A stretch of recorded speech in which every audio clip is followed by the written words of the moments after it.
All right, looks like we are live. Welcome to Standing for Truth. My name is Donnie B, and I am your host and moderator for tonight's debate between TRock and Taylor from the Snake Was Right YouTube channel. Tonight, we are debating a very interesting topic. We are debating the question, is evolution evil? TRock, Taylor, thank you so much for being here for tonight's important debate. Before we get into the actual opening statements, let's do as we typically do, kind of get to know the debaters tonight a little bit. No strangers to debates, that's for sure. TRock and Taylor have been here plenty. They've had plenty of debates on a number of interesting topics. So, again, tonight being is evolution evil? I'm excited for this. I know the audience is as well. So, Taylor, why don't we start with you? Cool shades and a little bit about yourself, a little bit about your channel, a little bit about your new debate channel as well. Go ahead. Thank you. Yes, we're having some technical issues with the webcam, so this will have to do for now. But I run the channel Snake Was Right. I'm a molecular cellular developmental biology student. My channel tends to focus on like debunkings with emphasis on epistemology, source methods, everything from theism, creationism to socialism and woke nonsense. But I'm also working to get kind of a secular morality and spirituality system going. So that's what I do on my channel. But I also run a debate platform with my best friend over at Debate Cafe. She's a debate coach, and we like to do debates with pretty narrow topics and kind of give feedback live after the debates, and people really seem to like that. So check that out. And yeah, I approached Donnie with the topic of today's debate, so it's one I've wanted to have for a while. So we'll see what we got cooking. All right. Thank you, Taylor, for the introduction. I do have your relevant links in the description box. And yes, a great suggestion for a debate title. And it looks like this will probably be a series, as in there's a few others that want to debate this same topic and thesis. So looking forward to this for sure. TRock, how you been? A little bit about yourself. And thanks for being here. Thank you for having us, Donnie. Thank you to the audience for tuning in, and thank you, Taylor, for joining the conversation. I'm those who have kind of seen me around on Standing for Truth know that my background is manufacturing and engineering, and I defend biblical creation specifically because the alternative in today's society, evolution, is evil, and we're going to explore exactly why that is. I'm looking forward to it. Awesome. Thank you for that intro there. TRock, I do have some relevant links in the description box for you as well, more so pertaining to some past debates. So if the audience likes what they're seeing from tonight's debaters, make sure to check out that description box in order to find more about them. So, okay, real quick, I'm going to go over the format for tonight. We are going to be having 12-minute opening statements, followed by 8-minute uninterrupted rebuttals. Then we're going to have a free-flowing discussion for about 40 minutes where the debaters tonight, TRock and Snake Was Right, will be asking each other questions pertaining to the topic of the debate and discussing those points and topics. Then we'll have 5-minute concluding statements, and then this is where we get you guys in the audience involved. We're going to have an audience Q&A, about 30, 35 minutes. So make sure you're tagging me with your questions and tag me at Standing for Truth, and that way I won't miss them. All right, with that out of the way, let's get right into the showdown between TRock and Snake Was Right. TRock, we are going to give you the floor. Again, the question tonight we're debating is evolution evil? And TRock would say yes, Taylor would say no. So, TRock, we're going to give you the floor whenever you're ready. You've got Donnie, I will be sharing my screen. Absolutely.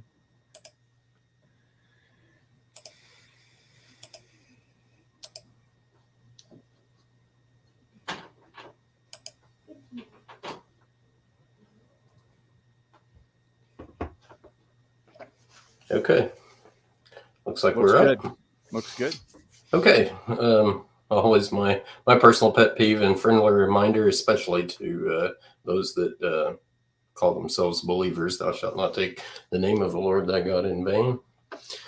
If evolutionists use good arguments, they would be creationists, because the evolution theory itself is just an untenable position to hold. Okay, so tonight we're talking about evolution. Is it evil? What is the definition of evil? That's probably a key point in this debate. I don't normally care about definitions of words, just because I assume people know how to communicate in context, but I do find it necessary sometimes. And so here, the biblical definition of evil, and this is an inferred definition. You can read lots and lots of scripture, and the point of the Bible is not to explicitly define the word evil. Nevertheless, the inferred definition is that which tears down or destroys. And so the Oxford definition is profoundly immoral or wicked. And there are some distinct differences, very important differences between these two definitions. The biblical definition actually encompasses things like physical destruction. So if a whirlwind, for example, or a tornado comes through and destroys your house, that is considered evil by reason of it destroys something that was useful. And it doesn't actually go to the extent to provide this type of, what's the word I'm looking for? In the Oxford definition, profoundly, that word is a qualifier. And so what you see in the Oxford definition of evil here is a high degree of subjectivity. Who decides what level constitutes profound? Who decides what is immoral? Who decides what's wicked? It's extremely ambiguous, actually. Whereas the biblical definition, as you read the Bible, you can start pinpointing very specifically what constitutes evil, what constitutes that which tears down or destroys. Okay, so definition of evolution.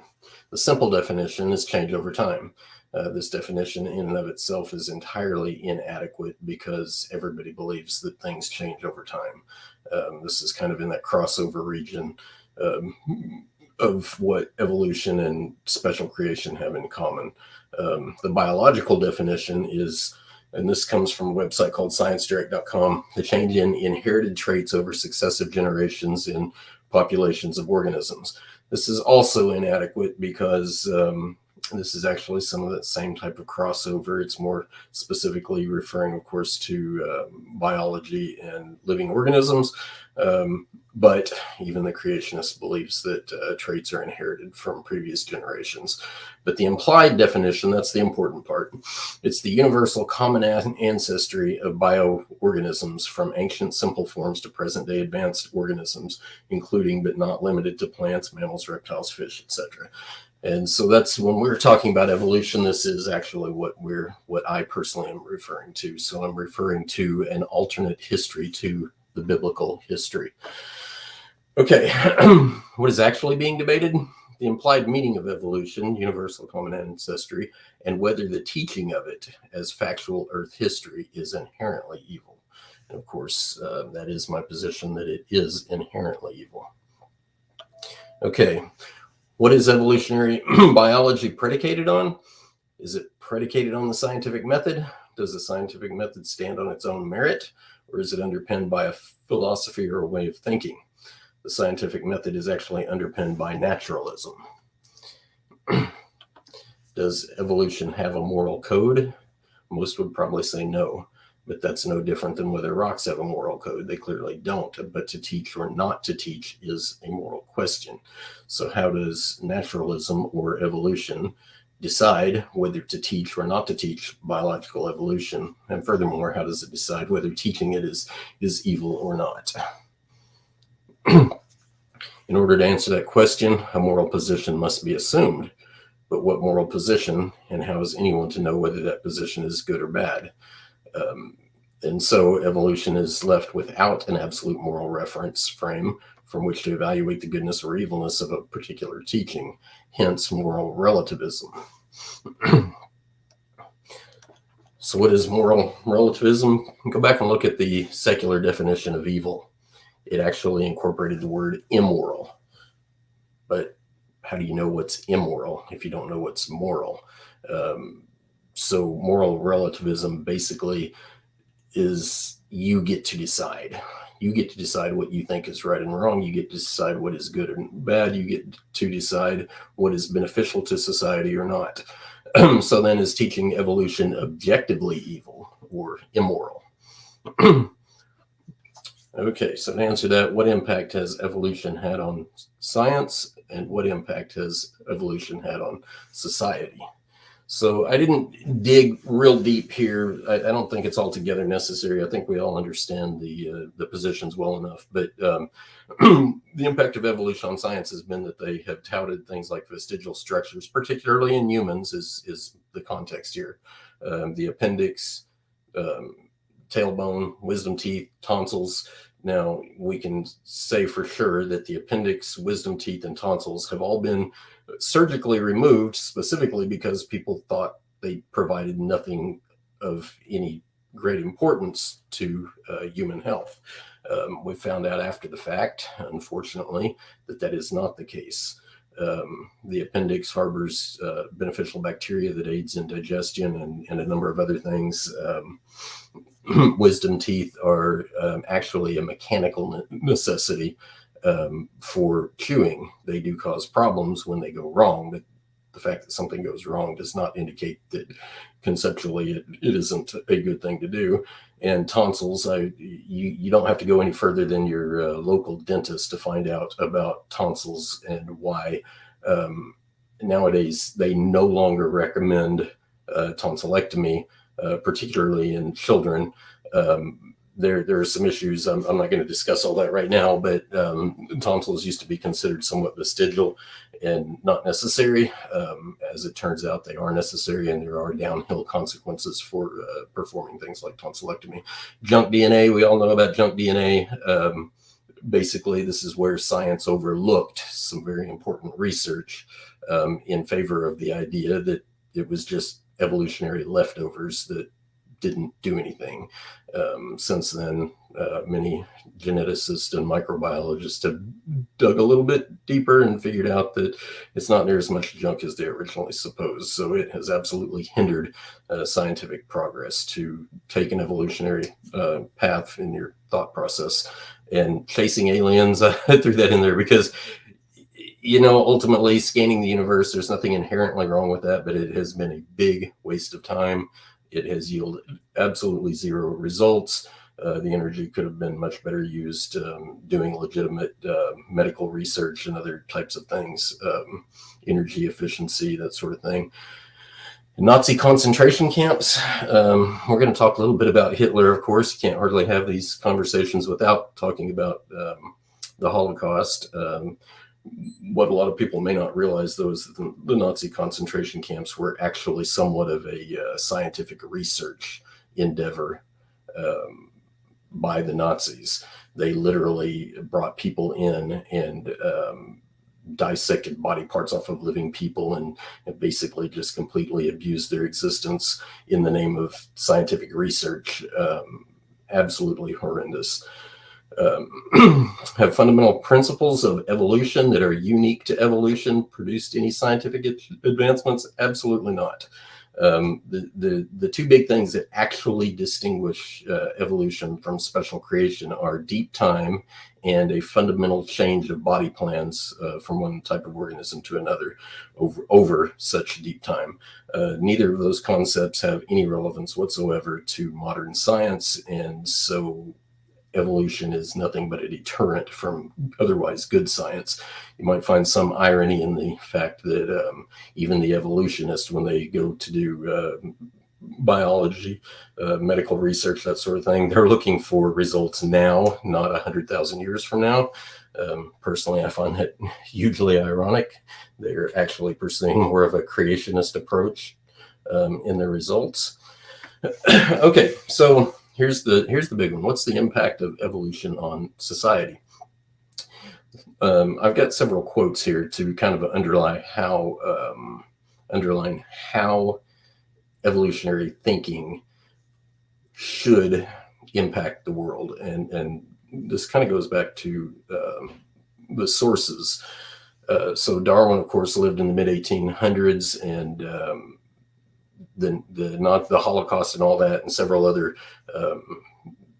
very large scale wars and genocides happened during the early and mid 1900s, following the teaching of, or following the explosion of the popularity of evolution. I'll say the famous evolutionist Stephen Jay Gould could write that the sin of racism, for instance, increased by orders of magnitude due to Darwin's work being used as justification. Anti-racist Darwinists, including Gould, howl with indignation that this was a misuse of Darwinism.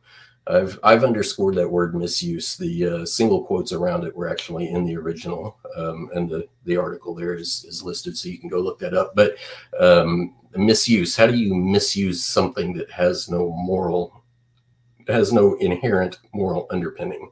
Who decides whether it was used properly or improperly? Because evolutionary theory on its own does not provide that type of moral guidance. If it did, it would probably be considered, even in the public spectrum, a religion. Another one, this is from Carl Weiland. Thus, given a large enough group of people who share a Darwinian worldview, one will overall see more immoral behavior, even atrocities. The 20th century of Stalin, Hitler, Mao, Pol Pot made this clear. There were indeed atrocities and wrongful wars in the name of religion before then, but many more people were killed, most by their own governments, in the name of evolution-inspired ideologies than all the wars of recorded history put together, religious or otherwise. Impact of evolution on society. Hitler and the Nazi Party claimed that one of their major goals was to apply this accepted science to society, i.e. social Darwinism. And the core idea of Darwinism was not evolution, but selection. Evolution describes the results of selection. That was, Hitler stressed that to produce a better society, we, the Nazis, must understand and cooperate with science. In their political system, with nothing left out, their political dictionary was replete with words like space, struggle, selection, and extinction. The syllogism for their logic was clearly stated: the world is a jungle in which different nations struggle for space. The stronger win, the weaker die or are killed. This is very akin to the old terminology, survival of the fittest. That's where those words typically come from, survival of the fittest. That phrase was sort of phased out of evolutionary vocabulary because the implications were literally as brutal as the Holocaust. In the 1933 Nuremberg Party rally, Hitler proclaimed that higher race subjects to itself a lower race, a right which we see in nature and which can be regarded as the sole conceivable right, because it was founded on science. And this was from an article by Jerry Bergman in creation.com, Darwinism and the Nazi Race Holocaust. This is another article quote, and Hickman adds that it is no coincidence that Hitler was a firm believer and preacher of evolution.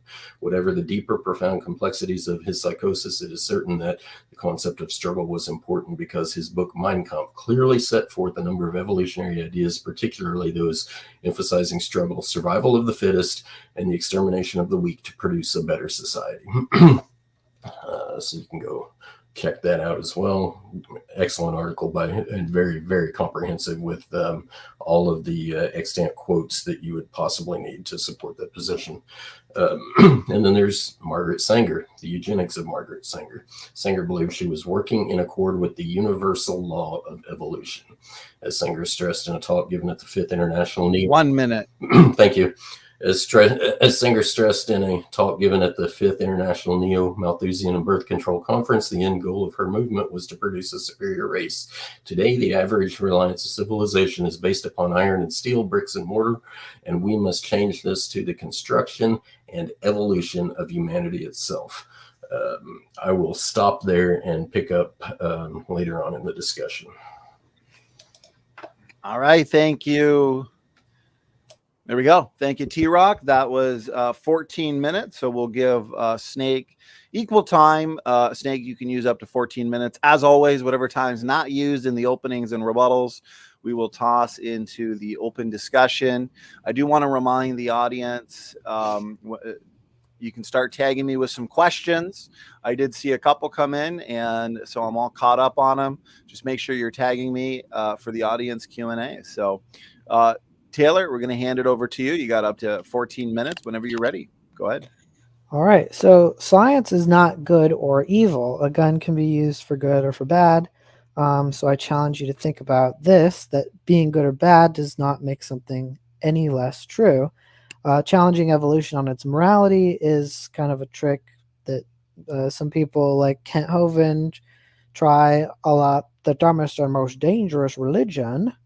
But this criticism doesn't really make any sense in terms of trying to disprove it.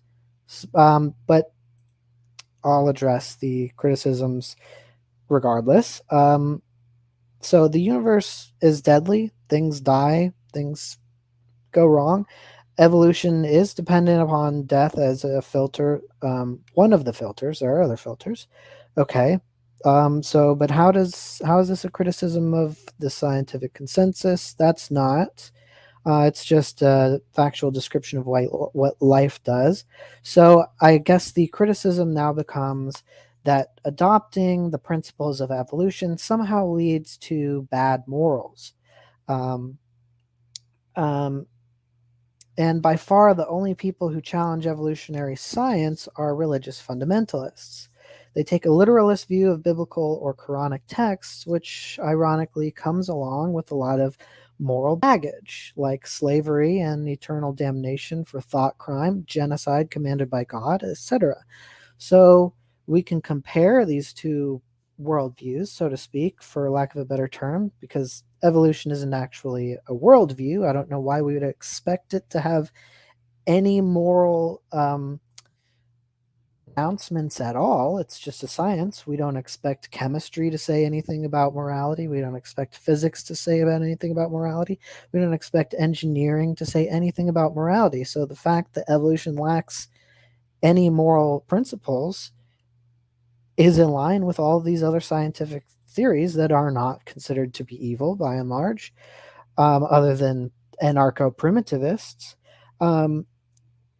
Evolution is just a view of natural history, but in fact does not inform literally anything else about how one should live their lives, how they should look at the world morally or philosophically, otherwise, just like any science. There's no normative function of evolution, so this criticism doesn't make sense either. It does not tell one what one should do. It only describes what happens to life and how it affects populations. Okay, but some people don't like the implications of human beings being animals or the idea of survival of the fittest, even though these are also ideas in creationist evolution. There's still survival of the fittest. Why doesn't this count towards inspiring brutal tyrants who use similar terminology to sound profound? What about the accusation that belief in evolution is an excuse to sin without consequence, maybe? So let me put your minds at ease. If humans are evolved, we are still the same beings as in religious theology. We are thinking, loving, curious, social beings with value. We're valuable in our own right, whether or not there's a God. If there's a God and he loves us for what we are. And what we are doesn't change whether there's a God or not. Just as we value our many animals or our pets, would your pets have any less value if there was no God? No, we love them for what they are, regardless of their origin or where they came from. But I repeat myself. As for the excuse to sin, if I wanted to sin without consequence, I'd be a Christian. Christianity's God is not only immoral, but its judgment system is amoral in that we are not judged on sin or virtue or morality. We are judged solely on whether we think a particular version of a particular God is real or not. And all of our sins are erased if we happen to get lucky enough to pick the right God from among all the other gods who rely on faith alone to justify belief in them. And the idea that natural selection leads people to things like eugenics on humans, it's just complete rubbish. Creationism requires mass death and natural selection as well. And yet, for some reason, we're not. All of these same characteristics are present in the literalist biblical narrative, they still believe that animals went through natural selection. They just don't believe that there is a common ancestry for all that life. So this distinction makes no moral difference. It's absolute nonsense to lay the claim on common ancestry evolution when creationism has all of these exact same properties that TRock listed, as some people mention. The use of scientific sounding terminology is what all snake oil salesmen do. But as we'll see, they don't actually portray evolution correctly. They're just using the terms to sound like they're using science, which is evil. Yes, misrepresenting science, just like flat earthers use terms like magnetism. But we don't say that physics and the study of electromagnetism is evil just because flat earthers use those words. The fact is that genocide, racism, slavery, and tyranny reigned long before evolutionary theory, and actually have only started to go away in the modern era with evolutionary theory. I'm not claiming a cause there. These things, slavery, racism, genocide, they're not justified by evolution. But it is literally enshrined in scriptures as justified by Almighty God. He commands genocides, he commands, or he allows slavery at least. He commands slaves to, the Bible commands slaves to be obedient to their masters. So no regime committing any of these crimes has ever cited actual scientific evolution as their guiding principle. They've cited God, they've cited other ideologies, and they've cited science sounding terminology to sound like they know what they're talking about. But when we actually look at their quotes, they're actually misrepresenting the scientific concepts. The Nazi regime of eugenics were a Christian dictatorship. Hitler praised God often. And we can read off some quotes from Hitler. He was a creationist. Even the godless communists were still religious fundamentalists who rejected Darwinian evolution a la Lysenkoism, starving millions. It's no wonder. Capitalism has deep roots in evolutionary law. Free market competition follows many of the fundamental laws of biological evolution, yet leftists accept evolution and reject capitalism, while fundamentalists, let's face it, most are right-wingers, reject evolution but accept capitalism, even though they're essentially the same thing. The Christian worldview is closest to the Soviet regime that would stick people in gulags for having the wrong beliefs, except worse. At least gulags end. And closer to the National Socialist German Workers' Party in terms of apologism for slavery and genocide than any Academy of Evolutionary Biology has ever been. The entire Nazi concept of eugenics is pseudoscience anyway, as I said. They're just using terms to sound like they're scientific, but they're really not.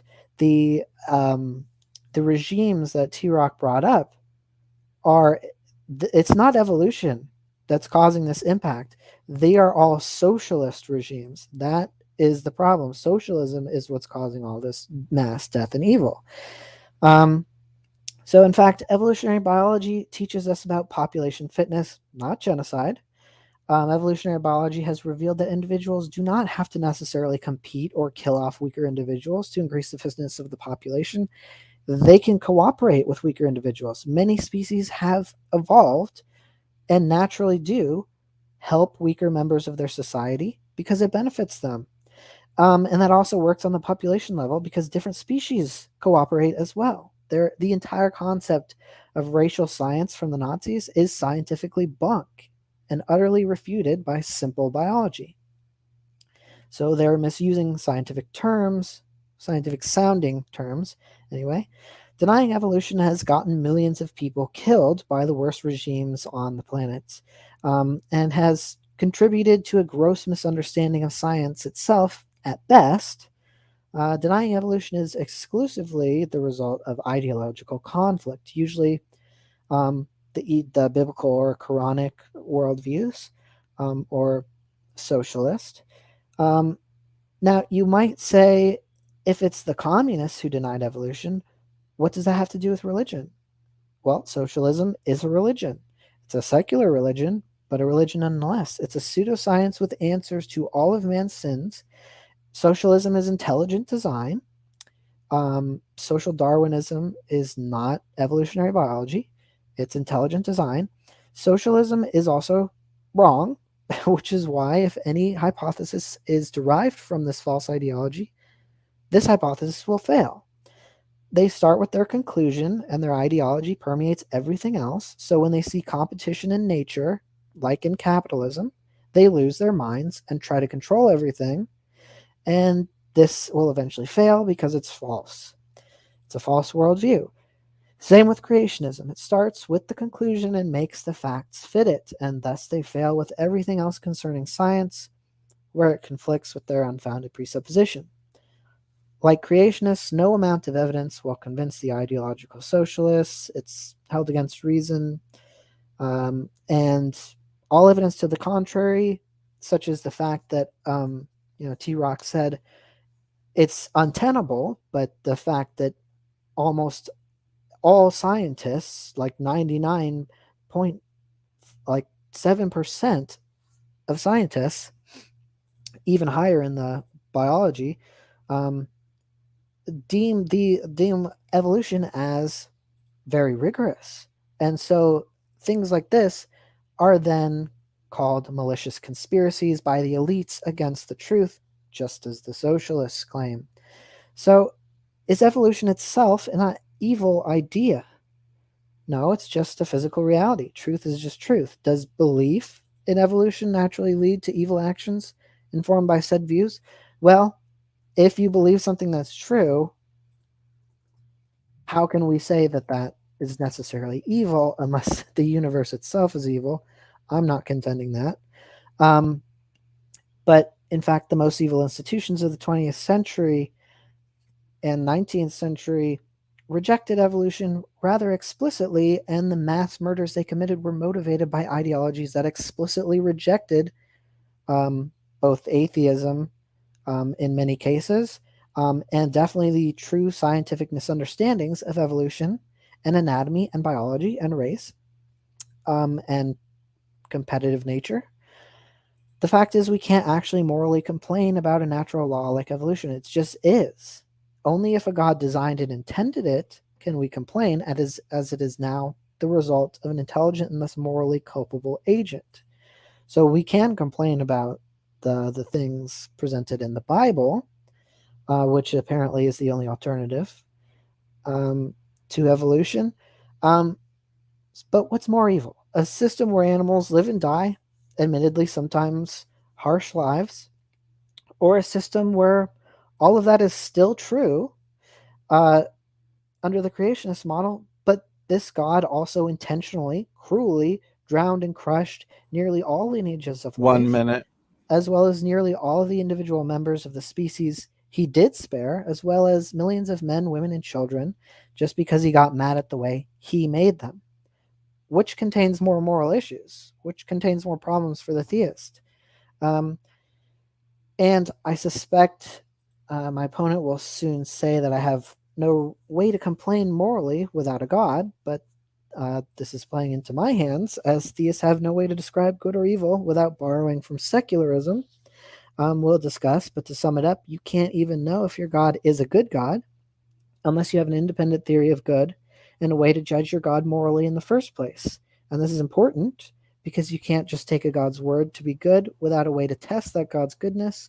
How would you know if he's lying, or if it's the devil pretending to be God but offering evil really, but using nice words, using scientific words? You can't, not with your method of faith. So no matter what, one must first take on my theory of goodness in order to have any leg to stand on. And I think we're coming up on the time limit, so we'll see you in the rebuttal. All right, Snake, that concludes the opening statements. Gentlemen, you both got about 14 minutes. and lots of interesting points and topics to discuss for the rest of the debate. So we're now moving into the 8-minute uninterrupted rebuttal. TRock, I am going to hand the floor over to you, and whenever you're ready, you've got 8 minutes. Okay, thank you. I'm going to share my screen again. Okay, you're good. Okay, so the general thesis of evolution is not evil, as presented by Taylor, was that evolution is simply a historic view and does not actually propose a morality at all. But essentially, that is the problem. What it's doing is supplanting biblical history with a different history. And there is a particular reason for doing such things.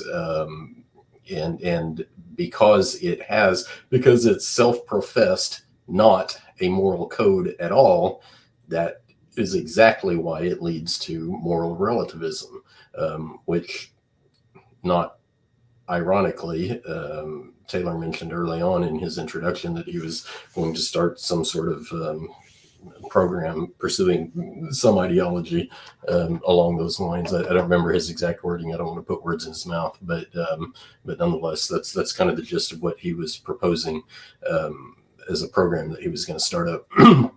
But the absence of a moral code, does that inherently mean that it can't be evil and can't be good? Absolutely not. There's implications that come out of the teaching of evolution. If it were true, number one, it would be irrelevant whether one believed it or not. There's no consequences for not believing in evolution. People have functioned in society for thousands of years just fine without believing in it. And that will continue to be the case. It is completely irrelevant if it were true. Morality is at the discretion of each individual organism. Again, this is the implication of evolution being true. It's not a teaching of evolution per se, but it is the logical consequence of evolution being true. It would be that morality is always at the discretion of each individual organism, i.e., moral relativism. Being dead is no more right or wrong, good or evil than being alive. This is naturalism 101. Things explode, things come and go, animals die, animals live. It's just part of the process. None of it's relevant to anything. Evolution is responsible for the rise of religion if evolution is true.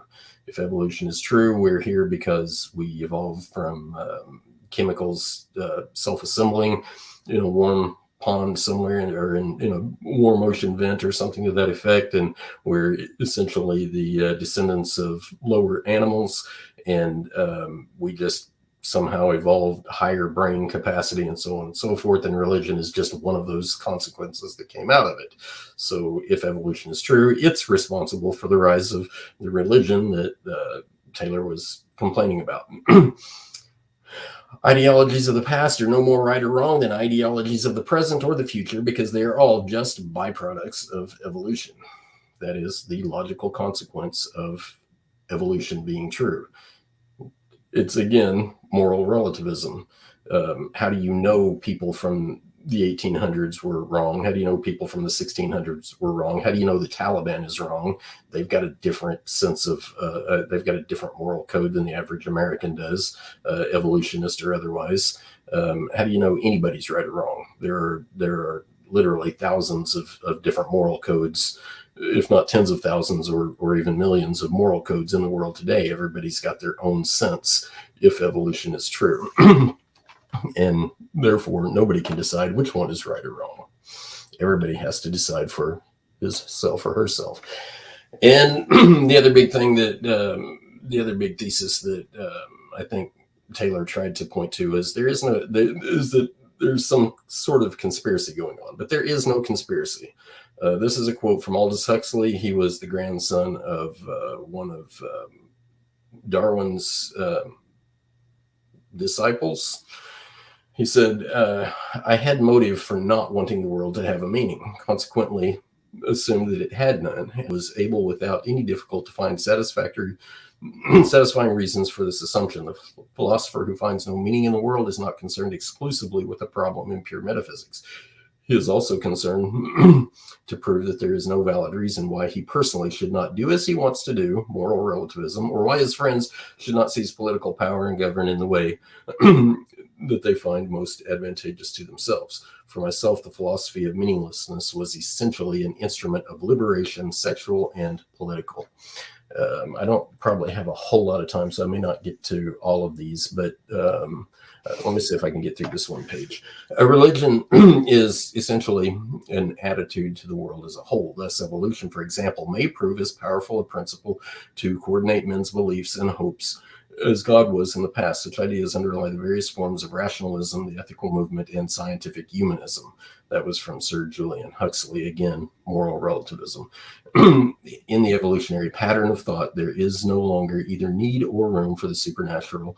The earth was not created, it evolved. So did all the animals and the plants that inhabited it, including our human selves, mind and soul, as well as brain and body. So did religion. That was Sir Julian Huxley. Brother of Aldous Huxley, by the way. If we don't irritate, which I fear that we may, though mere history, we shall carry all with us. If you don't triumph over them, but compliment the liberality and candor of the present age, the bishops and enlightened saints will join us in despising both the ancient and modern physico-theologians. It is just the time to strike, so rejoice that, sinner as you are, the QR is open to you. P.S. I conceived the idea 5 or 6 years ago that if ever the Mosaic geology could be set down without giving offense, it would be in an historical sketch, and you must abstract mine in order to have as little to say as possible yourself. Let them feel it and point the moral. That was Charles Lyell. So it's not a conspiracy. It's what they declared they were trying to do. Conclusions. Evolutionary thinking, naturalism, provides the framework to allow for moral relativism. So really the question now becomes, why is moral relativism evil? In moral relativism, we make the rules, and therefore all rules are valid across all times and places, which essentially means that there are no rules. If there are no rules, then any one act cannot be right or wrong, good or evil. But having no rules leads inexorably to confusion, chaos, and destruction, because no one can agree on what is morally detrimental or beneficial. And so that's the end of that slide. But in closing on my rebuttal, I want to point out that it's a major philosophical blunder to say that evolution provides no sense of morality in one direction or the other, because it's simply a historic view. It's a major philosophical blunder, because evolution has to be underpinned by a way of thinking, and a way of thinking has to be underpinned by a sense for whether that way of thinking is right or wrong. And so it is inescapable that evolution denies a biblical history with a firm, how I like to say, absolute moral reference frame, and supplants it with a false history and no moral framework, as professed by individuals like Taylor. But there is no such thing as no moral framework. You have to have a 10 sense seconds. of what's right or what's wrong. And I will close. Okay, TRock, thank you so much for that 8-minute rebuttal. Taylor, we're now going to hand it over to you for your 8-minute rebuttal, and I will let everybody know in the audience I am all caught up on questions. I appreciate your questions, and as always, it looks like we'll have a solid audience Q&A. So, Taylor, over to you. 8 minutes. Whenever you're ready, floor is yours. Okay, so I regret to inform you that I am not a moral relativist. So you just spent a lot of time arguing with someone who is not me. You might be happy to hear that I will accept your definition of evil, although I would amend that evil I would use it to mean something more intentional, contrasting that with like a natural evil, which I would prefer to call just bad or badness. But I think we can largely agree that bad or evil does tear down and destroy. I think essentially good boils down to existence and coexistence. Again, I'm not a moral relativist, and I didn't make up these definitions. I think that they are the English definitions of these words. I am a moral realist, and I believe that morality is objective, and that is why I have such a issue with the subjective morality of particularly Quranic or biblical worldviews, which rely on the subject of God and not objective moral facts. However, I am encouraged that you actually did provide a definition for evil, which I can agree with. Perhaps we can work on that foundation, because I believe God would have actual justifications beyond "I said so," right? So, yeah, evolution doesn't have a moral code, just like collecting stamps does not have a moral code, just like chemistry doesn't have a moral code. Just because evolution doesn't have a moral framework doesn't mean I can't have a moral framework. Evolution has nothing to do with my moral framework, yet they exist alongside one another. Just like my having a driver's license does not have a moral framework. Again, these things are completely irrelevant. Like what do you expect it to do? No science has a moral reference frame, and evolution is just a part of science. You might say that it's wrong as a science, that it's a failure of evidence. I don't see how this leads to moral nihilism or moral relativity, as no science has a moral framework. Even sciences that were wrong in the past do not have moral frameworks. Yeah. So I believe in evolution and moral realism. God is moral relativism, though, as explained. Let's so trying to go through some points here. Yeah, evolution just doesn't comment on morality. So to address some of your points, well, I guess I'll end that section with evolution doesn't comment on morality, and it doesn't prevent a biblical moral code either, as most Christians believe evolution just fine. As for some of your points, I'd like to address vestigial structures.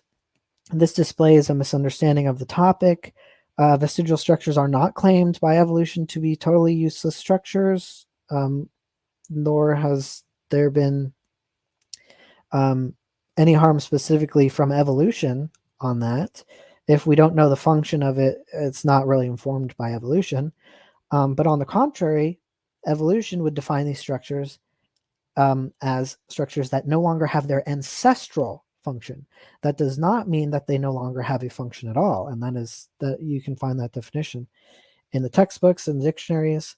As for junk DNA, this concept has not really been overturned. I believe what you're probably referring to is the ENCODE project, which redefines the term function, biological function. Normally, when that term is used, biological function would be referring to a gene that translates into a protein. What the ENCODE project said was if it has any biochemical activity at all, then it counts as function, which means if it bonds with H2O, anything like that, it's counted as having a function, which is not a biological survival function. So these are two very different terms. I would like to keep everyone away from equivocating those terms. That's a fallacy. As for chasing aliens, I have no idea what this has to do with anything. I guess we're not supposed to be spending money on space exploration in too creative a way. But I think things like cancer are given more funding, and evolution actually helps with that. So yeah, that goes to another point you made about your question of whether evolution has produced any scientific advancements. You say no. Perhaps you're unaware of how protein modeling is used. Evolution is used for that. Evolution is used to predict all kinds of things with genetic research. AIDS research, it led us to not only understand what it's doing, but understand its behavior. Epidemiology in general is tracked with evolutionary principles. Genetic engineering and genetic medical diagnoses and technology.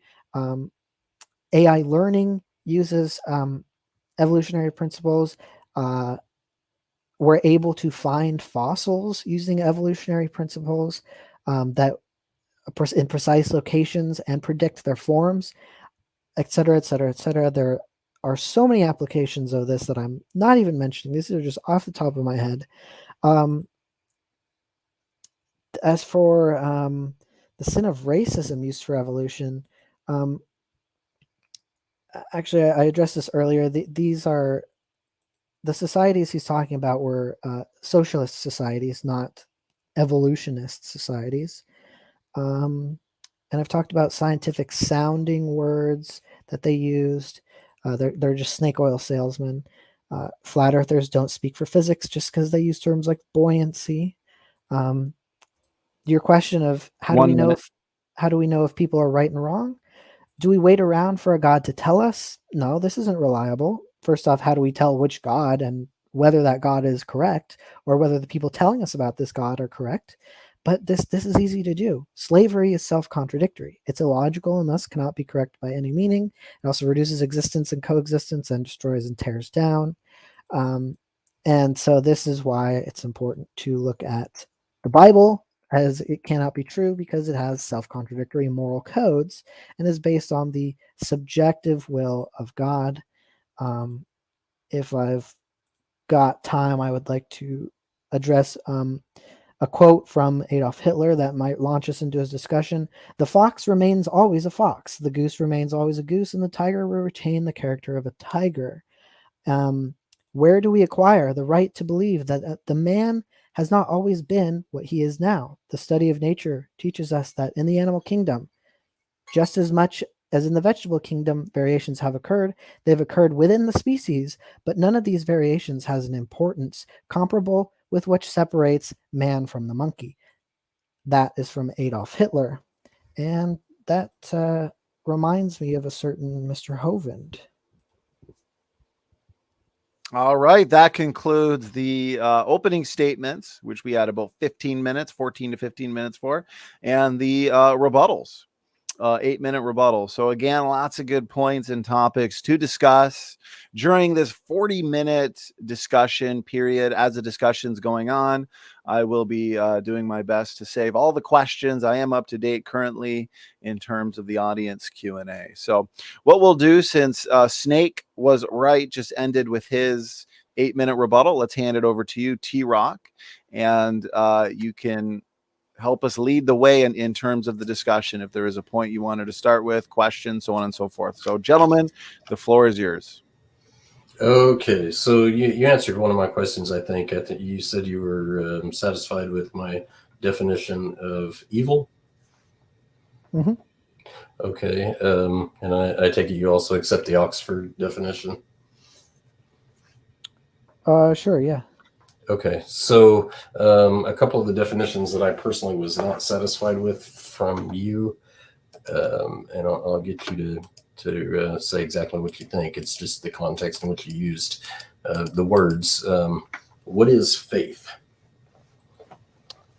Faith is belief in something that which you have evidence for, complete trust,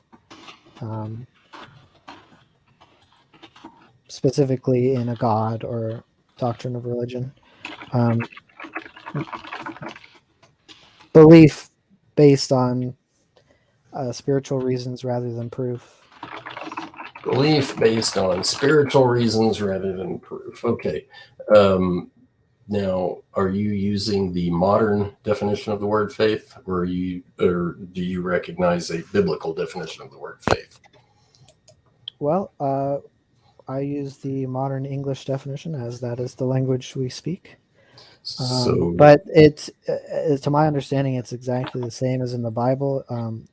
What is the quote? It's faith is belief in the hope for things unseen. Actually, it is not exactly the same. It's actually very different than the definition of faith in the Bible. the quote I believe you're looking for is, now faith is the evidence of things. How's that go? Faith is the evidence of things hoped for. Is the substance. Sorry, faith is the substance of things hoped for, the evidence of things not seen. So it is substance, and substance is by definition things that are tangible in the physical realm, and it is evidence, i.e., evident. It is evident, and to put a little better point on what biblical faith is, in my own words, faith is actually basically the process of hearing somebody who is in the position to know, believing that person, and acting accordingly. Which, ironically, or maybe not ironically, is exactly what you have to do when you go through the educational process to get a PhD in evolutionary biology or any other discipline for that matter. You have to listen to the person who's in the authority to know. You have to believe what they say, and you have to act accordingly. That is biblical faith. So, simple question: who was in the position to know the origin of the world? Darwin? No, he wasn't there. Any PhD scientists you know of? No, none of them were there. The God of the Bible, Jesus Christ, is in the position? No, because he is the creator of the world. So our definition of faith is we're getting firsthand information from somebody who was there. There's one problem with that is you don't know whether any of the people professing on behalf of your God are someone you can trust. You don't know whether Actually, we do. Academics can actually put up evidence. No prophet can actually demonstrate what they know. And depending on the translation, you can get confidence in what we hope for, assurance about what we do not see. But it's much more interesting because of the point that I brought up earlier is you really don't have any ability to test who you're trusting in the biblical sense. You can do that with academics, you can do that with sciences, but you can't do that with any prophets. And if you claim you can, you're going to get the same result for all of them, no matter the religion.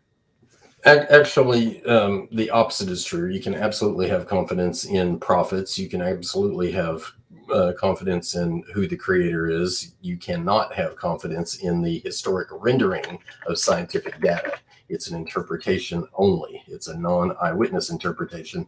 It's changed over the years. Every time they turn around, they change pieces of the story. Now, is the general framework more or less still there, that lots of time happened and universal common ancestry? Sure. But so many pieces of the puzzle have changed because it is just an interpretation. How do you ever know when you're actually right about any of that? All you got to do is wait for the next piece. All you got to do is wait for the next piece of data, and somebody's going to overturn it and come up with a new idea and overturn what you thought you knew for fact in the past.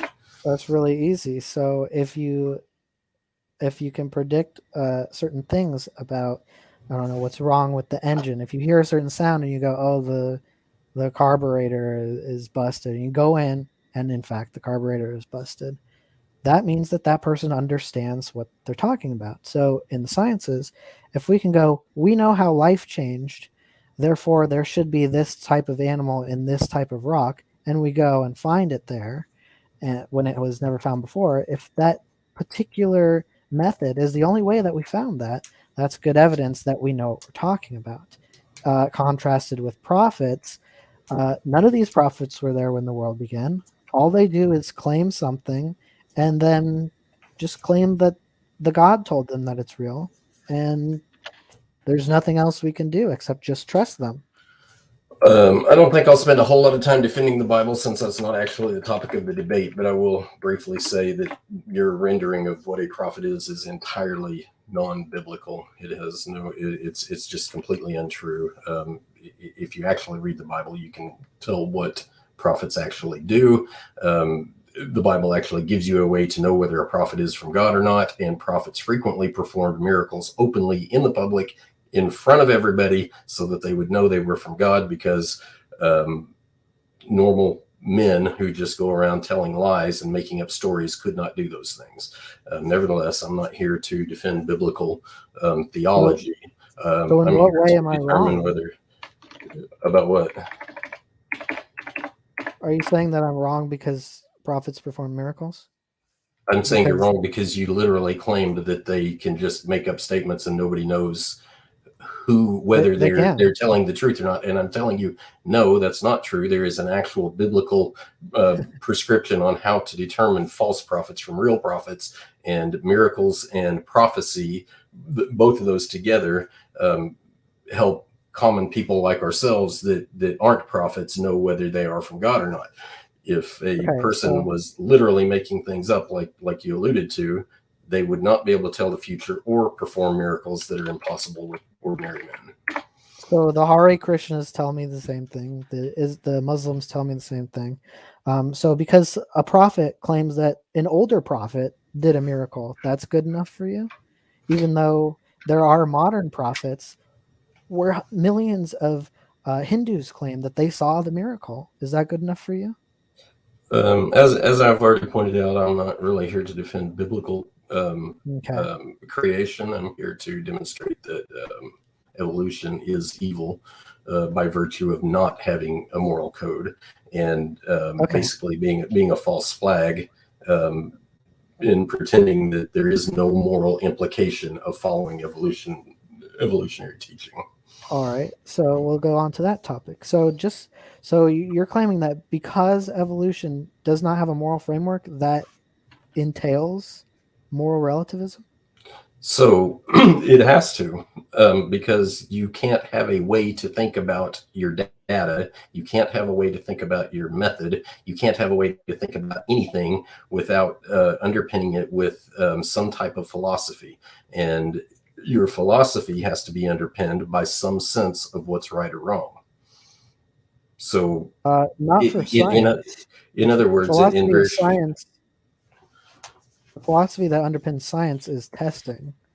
It doesn't have anything to do with morality. But how do you test, and what do you test, and why do you test? Anything. It's the scientific method. So chemistry also does not have a moral framework. If I'm a chemist, does that entail that I'm also a moral relativist? That's not what I said. You're talking about and I pointed this out very clearly in my presentation. In and of itself, to explore the world is not a position that induces moral relativism. The reason evolution induces this particularly is because it presents a false history, and it has to have a way of thinking whether that's right or wrong. That's very different than real-time scientific endeavor with real-time observation. But even those things, when you're doing chemistry, it doesn't imply, when you're doing lab chemistry, it does not imply that you are a moral relativist, but you cannot do chemistry without a moral underpinning, period. That no human action can be done without a moral underpinning. Not one. Okay, that's pretty insane. So there's a woman on TikTok who claims Rome did not exist. That's presenting a false history. Does that mean that she's necessarily making a moral relativist claim? No, that's not. That is an example. That's an example of moral relativism. She's deciding whether it's right or wrong that somebody recorded accurate history. So it's an example. That's not. How is that moral relativism? That's not morality. That's a claim about history. Whether Rome existed as a cohesive state or not is not a moral claim. It doesn't. Like I said, every single action a person does has to be underpinned by morality. So her decision to decide that Rome does not exist is underpinned by the idea that she thinks somebody lied about it. Okay, so we're knocking out that variable that it's based on a false history. So now we're talking about every action needs a moral underpinning. Yes. Explain that. Why do amoral things need a moral underpinning? Why do I need a moral underpinning to draw a picture of a tree? Because they're always, and this is the thing about evolution. This is the thing that evolution denies, is that there are consequences to your actions. So to draw a tree, that's a really simplistic deal. Exactly what did you draw? Why did you draw it? Who did you draw it for? What are you using it for? Is it idle time? What is it? It's something. It's not nothing. It has nothing to do with morality. If I Yes, decide it to actually does. if I decide I want my tree to be red, how is that a moral question? It's not a moral question in the direct sense. Am I doing right or wrong in that sense? But it has a moral underpinning, because somebody has to decide whether it is a waste of time to draw. Somebody has to decide whether there's a benefit in drawing. Somebody has to decide, is there a message behind the drawing? It has tons and tons of moral implications. So the moral underpinning is there, whether or not you perceive it and whether or not it's beneficial or harmful. That's kind of a different thing. But everything has a moral underpinning. If I'm understanding you right, you're saying that everything has a moral underpinning because I could be using that time to be doing something better or worse. In a sense, yes, that's true. Or perhaps you're doing it because there's a message you're trying to convey. How does evolution deny consequences? Because as I understand it, evolution is almost exclusively about consequences of genetics. No, it's not. Evolution is, by and large, as I pointed out, one of the telling questions that I pointed out is, and I think you tried to work around this, but I don't think you effectively did. Name me something. Name me some technology that has been produced based on ideas that are unique to evolution and deep time. Archaeology. That's not you. No, archaeology is not unique to biological evolution of common ancestry or deep time, either one. No, I meant to say paleontology. Sorry. Yeah, a lot of paleontology is based on evolution. But what technology has it developed that specifically requires the major tenets, which are deep time and universal common ancestry? The technology is the method. It doesn't have to produce like a computer program. So the technology, in a sense, is it could even be me writing down on a piece of paper. I know that the birds are in these layers, and the dinosaurs are in these layers. Paper is a technology. It doesn't have to be that much of a technology. The technology is in the method of saying, if these are connected, then there's going to be an in-between phase. So you're talking much more about predictions than you are technology. I'm asking what technology has ever been derived. That's still a technology. That's not a technology. Furthermore, let me go on and clarify something about that. Even if you thought you could somehow convince people that that's technology when it's not, even if you thought you could, the problem is that creationists can also go out there and find the exact same things using completely different thought process. They can't. Yes, they can. No, they can't, because they didn't, and they never have. Every single one, every single novel, you can go out and find another Archaeopteryx, but guess what found the first one? It was always evolutionary process. Same with all of the other transitional forms, were all discovered using evolutionary processes. There is no creationist who went, I predict that there will be a Tiktaalik because for no random reason I just predict it. No, the only reason it was predicted is because of its features and its location. And that's also the way it was found, is because it was predicted in that location. You're talking about somebody had an evolutionary assumption, went out, dug a hole, found what they were looking for, and then voila, that's technology. It's That's not how technology. science works. But my big point here is that anybody who just randomly dug a hole could have found the same thing. And a creationist who assumes a global flood can use different thinking, whether they have or not. In the specific example of Archaeopteryx is irrelevant. But where's the example? An example is, by by biblical definition, if the world was fully flooded 4,400 years ago, and it was, we should find marine fossils all over the world, and we do. Yeah, but that's not a novel prediction. And furthermore, I'll tell you another. Everyone expects there to be marine fossils. So, and no, what you said about anyone randomly digging a hole can find it. No, people randomly dig holes all the time. These specific fossils were found where they were because they dug in a certain area, because they knew where they would be. So, and they knew what would be there.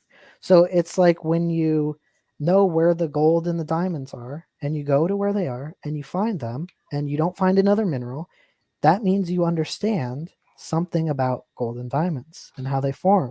The problem there is that evolutionary theory is built on the assumption of common ancestry, and it's described by nested hierarchies in phylogeny. So what you're looking for is is basically an ecological zone where you see similarities between physical structures in the organisms, but creation specifically requires such things because in special creation, it's a design feature. So I can logically say, hey, if there's something with webbed feet, it should be very close to something without webbed feet, but still has feet. And so, in other words, it's not really unique to evolutionary theory to be able to put these basic physical characteristics together and then go find something. They're buried by ecological zonation in large part. And so as a creationist in understanding good design principles, I understand that things live on land, near water, in the water, underwater. So there's a progression across there. And locomotion, for example, is highly dependent on your ecology. So I can use creation principles and find things in the fossil record the same way. Name one that's been found that way. I already told you the entire planet covered in fossils. You don't get to just say all the fossils. So there are no specific examples that were found specifically using creation principles. I personally do not have an example, no. And no, ecological zonation doesn't work because there's no pattern to that. There's ecological zones.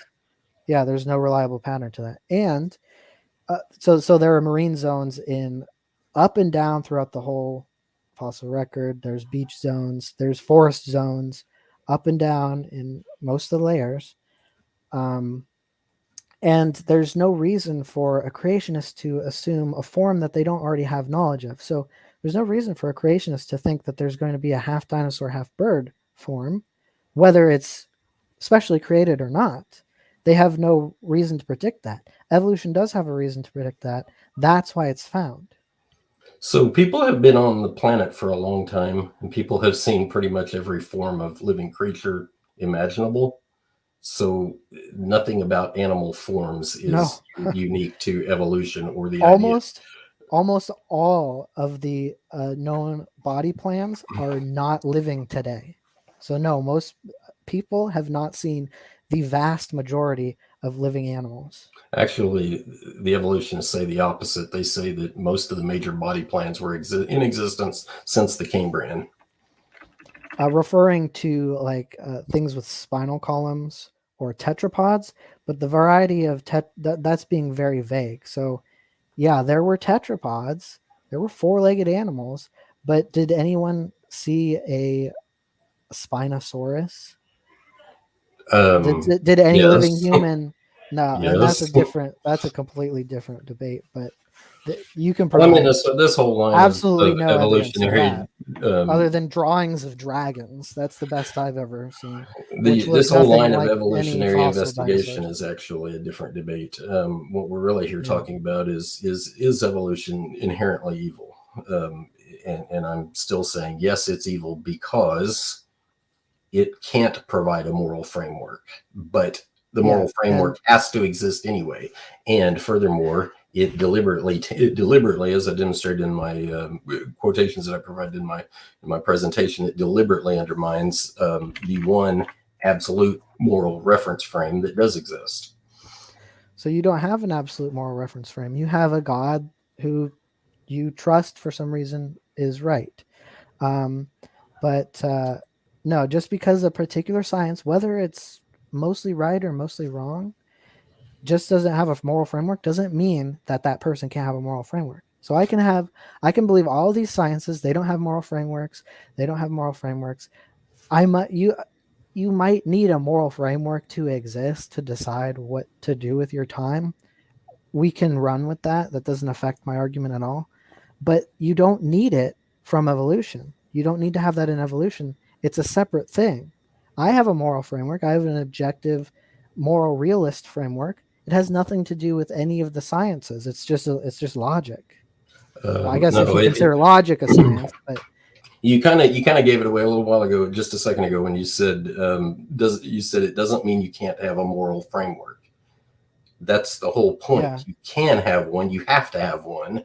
And when you teach evolution, you have to have a way to discern whether or not what you're teaching is true or false, and whether it's right or wrong. The scientific method can't prescribe to you whether or not you should investigate fossils. That's not what it does. There is a philosophical view that does that for you. And then there is a moral view that tells you whether you should or shouldn't. Okay, and what does that have to do with evolution? I can have a philosophy of whether I should or shouldn't do whatever, and it has nothing to do with what I think is true using the scientific method. So for the audience's sake, so that we can get a good visual image of exactly why this is true, what I'm saying is you think of it like a typical building foundation. Evolution is not the foundation. It's the building sitting on the foundation. And everything has to have a foundation of both a way of thinking and a sense of morality, i.e. what's right or wrong. Should I do this or should I not? And so that's where the teaching of evolution is wholly inadequate to pretend it's some kind of standalone robotic factology kind of approach. It's not. Somebody has to decide why it is that they've gone down this path. But you're not distinguishing it from any other science at this point. So, yes, I am. I'm saying all sciences have to do this. Evolution. Okay. So what is special about evolution? Because I can have that foundation. I can just have a foundation without it being part of any science. Evolution in particular suffers because it deliberately undermines a true world history and an absolute moral reference frame. You said I don't have one. You said the Bible is a subjective or is morally relative, not absolute. And herein lies the difference between evolutionary thinking and biblical thinking. We have the Bible preserved and we don't change what it says. It stays the same throughout all ages. Whereas in evolutionary thinking, you can change the history, you can change why you do something or why you shouldn't do something. Anything and everything is subject to change. And so by definition, it is a relative position, not an absolute position. And by definition, the biblical position is absolute, not relative, because it does not change. You can have a biblical foundation and have evolution. You can have a different foundation and have evolution. It doesn't matter. So now you've shifted it. So you said it undermines the foundation because it's based on a false history. So now you've shifted the goalpost back to evolution, true or false, since you said it's wrong. It's bad because it undermines a true reference frame, true moral reference frame, or I think you said true historical reference frame or something. A true history and an absolute moral reference frame. And so that's shifting it back to, is evolution true or false? And the answer is false. Therefore, it's clearly not false. By the biblical, and you made a theological claim a little while ago. You said it was irrelevant because you can be a Christian and an evolutionist, or something to that effect. Yeah. That's much more of a theological position than it is a philosophical or scientific position. So show me how it's false that you can have a Christian moral foundation and have evolution on top of that. You can't. That's just it. You cannot have biblical creation as a foundation and set evolution on top of it. It doesn't work. So biblical creation is the only form of Christian? Only biblical creation Christians are going to be saved? That is another theological point that I'm not really here to discuss, but I But will. that is that's the linchpin of what you're saying. No, it's not. And the reason it's not, again, it's purely theological. That's why we don't need to actually go down this So trail. you're running away from every time I tie down what is the linchpin of your argument, you run away from that and move on to a different one.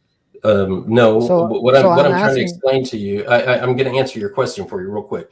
The reason it's not relevant what you ask about being saved or unsaved is because, theologically speaking, judgment belongs to God, not individuals here on earth. It's not our position to determine those things.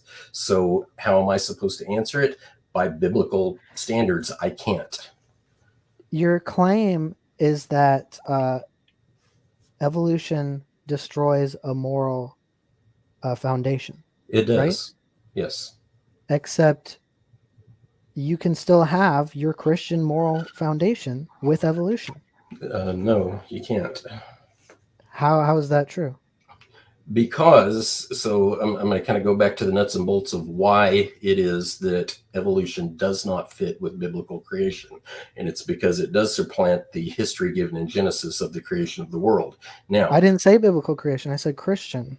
okay, but I'm telling you why it is that they don't go together, why it is not the moral equivalent to be let's say what do they call them? Evolutionary creationist or a young Earth creationist. They're not actually morally equivalent. Now, again, I'll leave it up to God to decide who's saved and who's not saved, but by biblical standards, they're not morally equivalent. And the reason is because evolutionary teaching in general eradicates the Genesis history, replaces it with a completely different history. And in so doing, what happens is you read the very plain language of Genesis, and it says God said this, God did this, and gives a very historical point-by-point explanation of how we came to be. And when you teach people to not read it in that context, what you're doing is you're telling them, oh, by the way, it's also okay to go over there and read thou shalt not kill, and put a different spin on that too while you're at it. And so it leads to absurdity, and it's a self-defeating position. You want more theological reasons why they're not morally equivalent. It's because the Bible says that except you become as a little child, you shall in no wise enter the kingdom of heaven. Well, if I read the Genesis account to a little child, they're going to conclude that God created the earth in 6 literal days. And but taking the evolutionary approach to undermining that history, all you're doing is opening up the floodgate to turn everything the Bible says into allegory, which is uber common in the Christian world. No, because they're actually biblical scholars talk about how they can tell the difference between like poetry and metaphor and Sure they do. just recounting actual events. And most Christians do not interpret it like that. And Sure they haven't gone and interpreted Jesus out of the Bible for thousands of years using that same framework. And the problem, go ahead. Well, I was Okay. just going to say they do come up with these very fancy explanations, and you want more theology on why we know that they're wrong. It's because internally they're inconsistent. We can tell when somebody stands up in the name of Christianity to defend evolution, and they start giving their reasons. We can just read more scripture and say, wait a minute, that doesn't align with this, and that doesn't align with this.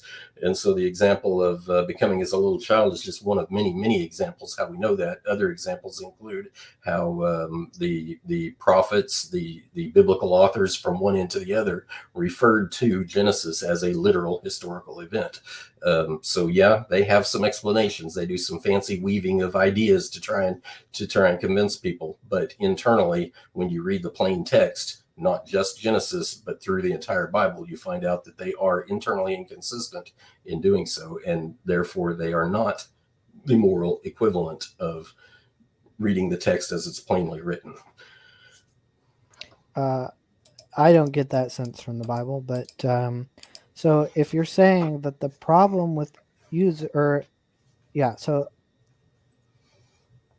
I think that you have a problem there. So either you've got if you're saying that you can only have a biblical literalist creationist framework for anything, and evolution is in conflict with that foundation, and you haven't shown any way that that's the correct foundation, but so either you have evolution destroying the foundation, or in my estimation, you have the foundation destroying itself, because your literalist creationist framework is based on a self-contradictory subjective moral code.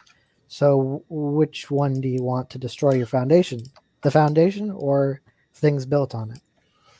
So you're doing essentially the same thing as the evolutionary creationist apologist does. You're basically making a claim about the Bible's internal inconsistency, but you're inconsistently reading the Bible in order to do so. No, because the Bible advocates genocide and slavery, so that can't be a consistent No, moral the code. Bible does not advocate genocide. I don't know where you got that from, but it absolutely does not advocate genocide.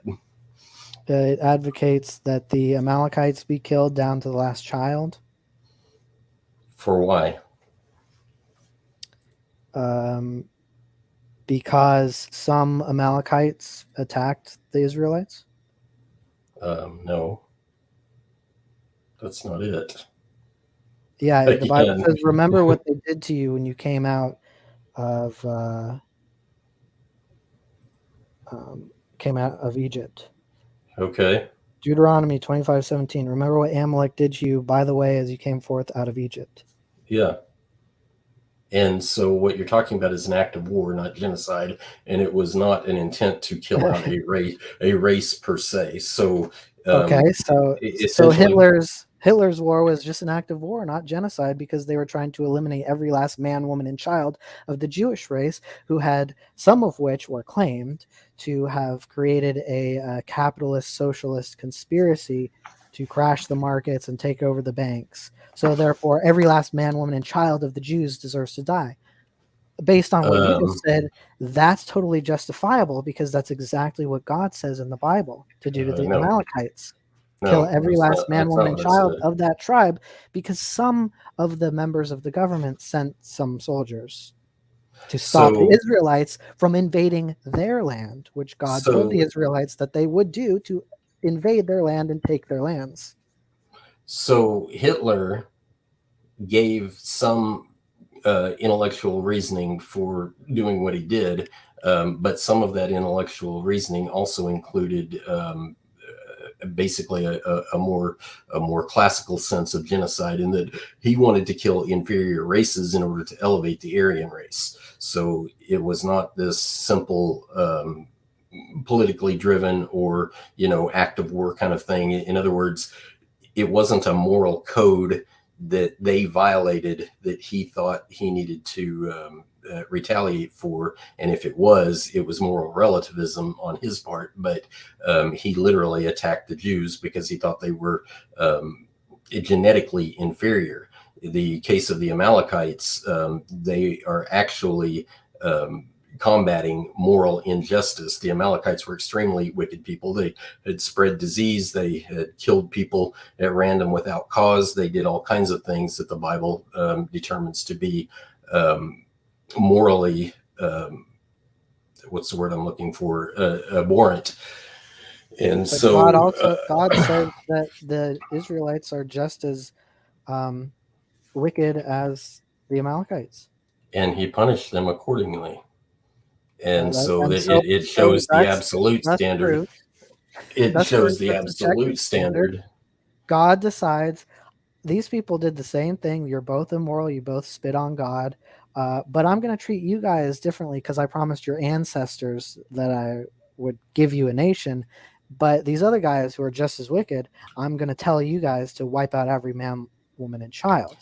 That's a subjective moral standard. That is not an absolute standard at all. No, what you just did was a very hasty generalization. What God actually did with the Israelites. That there's a double standard. No, it's not, because you failed to identify exactly what really was happening. You generalized it so much that you missed what really did happen. What really did happen was God said, nobody's above the law. He said, turn not to the right nor to the left. This is the law. This is what you do. You don't make up reasons to find legal loopholes.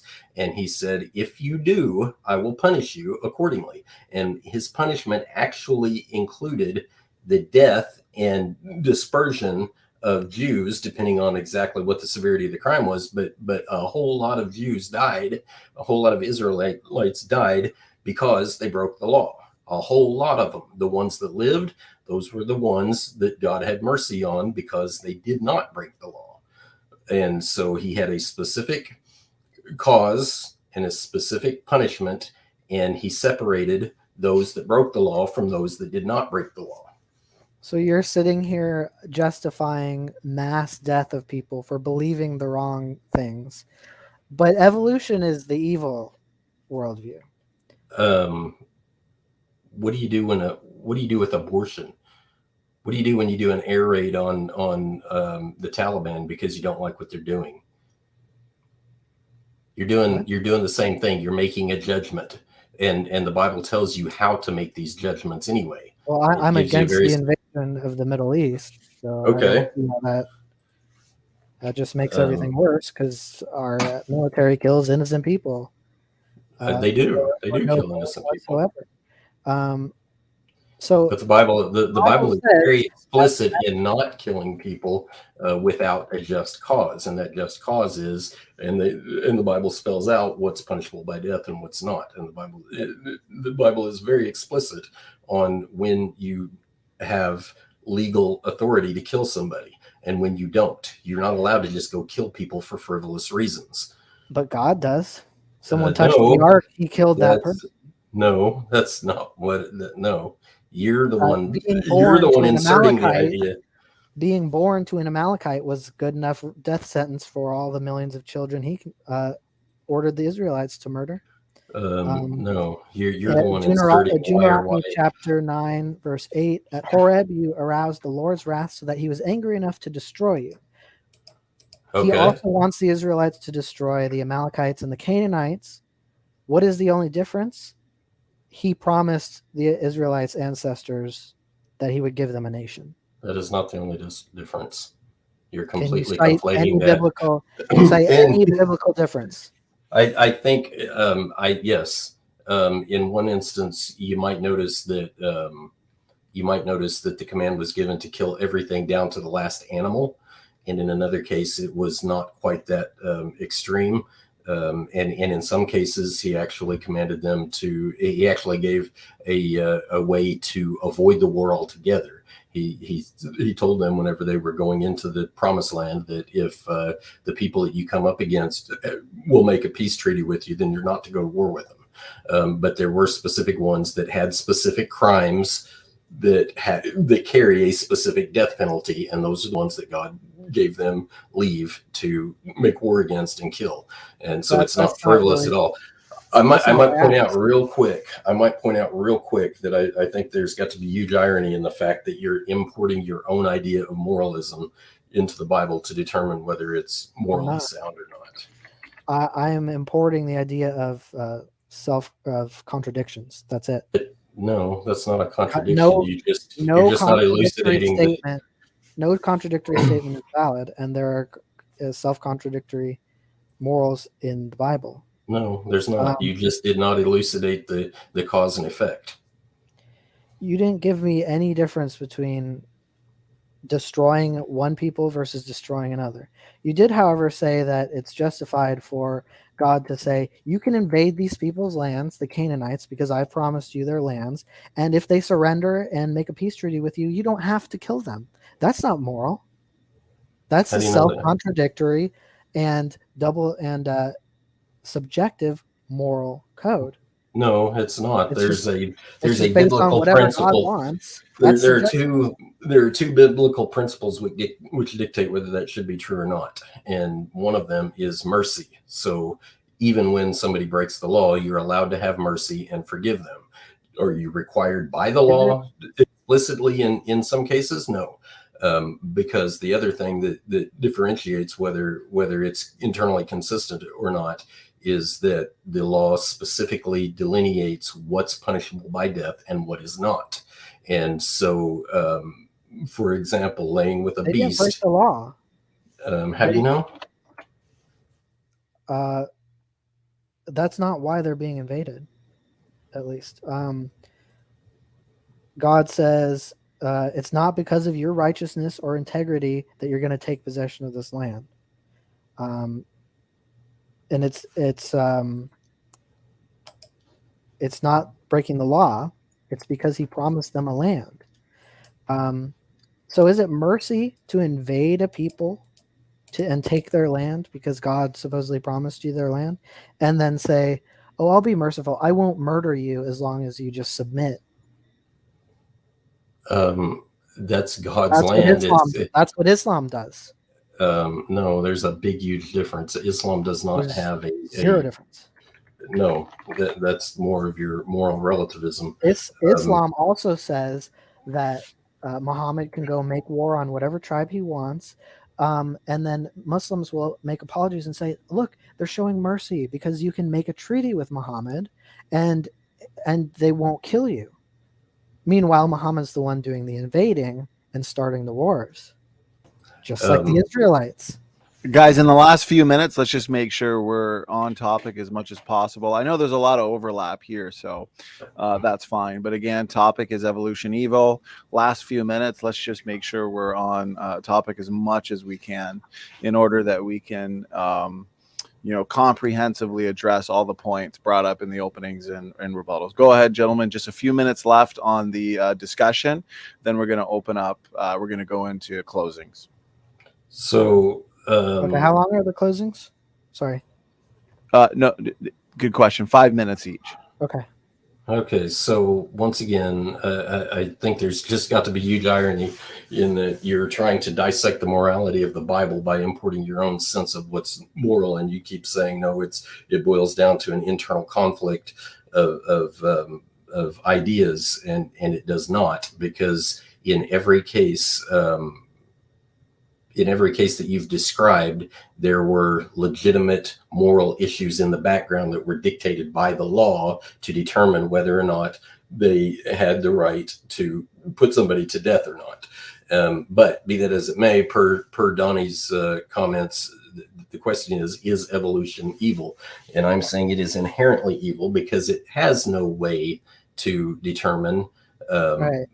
So it has no way to determine what's right or wrong. It relies on the individual to make that determination, which is what moral relativism is. As I understand it, it's not that evolution has no way to determine right and wrong. It's that it conflicts with what you see as the only moral foundation to determine what's right or wrong. And of course, I'm dissecting that because you're saying that that's the part that makes evolution evil. And of course, I have to dissect your moral foundation. I have to be able to analyze the validity of any moral foundation before I start building on it. Sure, but you should include cause and effect and not just generalize it. When I find contradictions within that foundation, I have to use a different foundation. The foundation I would suggest lacks contradictions and is based on logic and how to get logical coexistence going. So the big problem, of course, is you only come up with this idea of contradiction if you generalize things. When you actually nail down specifically what was going on in the historic setting, it's not at all what you described. But slavery is contradictory no matter what context you put it into. Is evolution evil? So is genocide. There's no way to justify killing children because they were born in the wrong land. So there is a historic backdrop behind evolution as well, and I think we probably should have actually went down this path a little more thoroughly. But so the theory of evolution was popularized by Darwin in the mid-late 1800s, and by the early 1900s, we had people like Margaret Sanger preaching eugenics and trying to force sterilization on people specifically because they were trying to control what they thought was bad lines of evolution. They were specifically driven by evolutionary thought processes. So is evolution evil? History tells us, from Margaret Sanger to Pol Pot and Stalin and Mao Zedong and Hitler, every one of them had an evolutionary ideology driving their decision making, and it's not coincidence that those things happened within just a few decades after Darwinian evolution was popularized. Well, but as I said, that has been going on throughout history. Tribes tried to eliminate other tribes for all sorts of reasons. You're right, but And go ahead. And so if you want to start quoting people, here's a quote from, I'm sure this man, Kent Hovind, is not using evolutionary principles. He says, in God's perfect law, if we would continually eliminate, execute people that do these certain crimes, we would gradually get a much better society so that not so many people have this mean gene in them. Kent Hovind. That sounds like eugenics to me. So this idea of trying to eliminate people from society that you don't like, supported by some pseudoscientific words, this has always been around, and they'll latch onto whatever science is popular at the time. That doesn't say anything about evolution. That's exactly the point. You can throw some science out there. It has some obvious logical implications, but it has no moral underpinning. Therefore, people can do with it what they want. That's the whole point of this debate. You can do that with religion too. You can say, my God commands that I murder your entire tribe. No, you can't, because there are specific rules behind it, and it's an absolute set of laws, not a subjective form that I can just make it say what I want to. That's why the creation. My God said so, so I get to. That's the. That's your interpretation. That's not at all what the Bible says. It is what the Bible says. No, that's not what the Bible says. Whosoever, Joshua 1:18, whosoever rebels against your word and does not obey it, whatever you may command them, will be put to death. Okay. Whatever you may command them.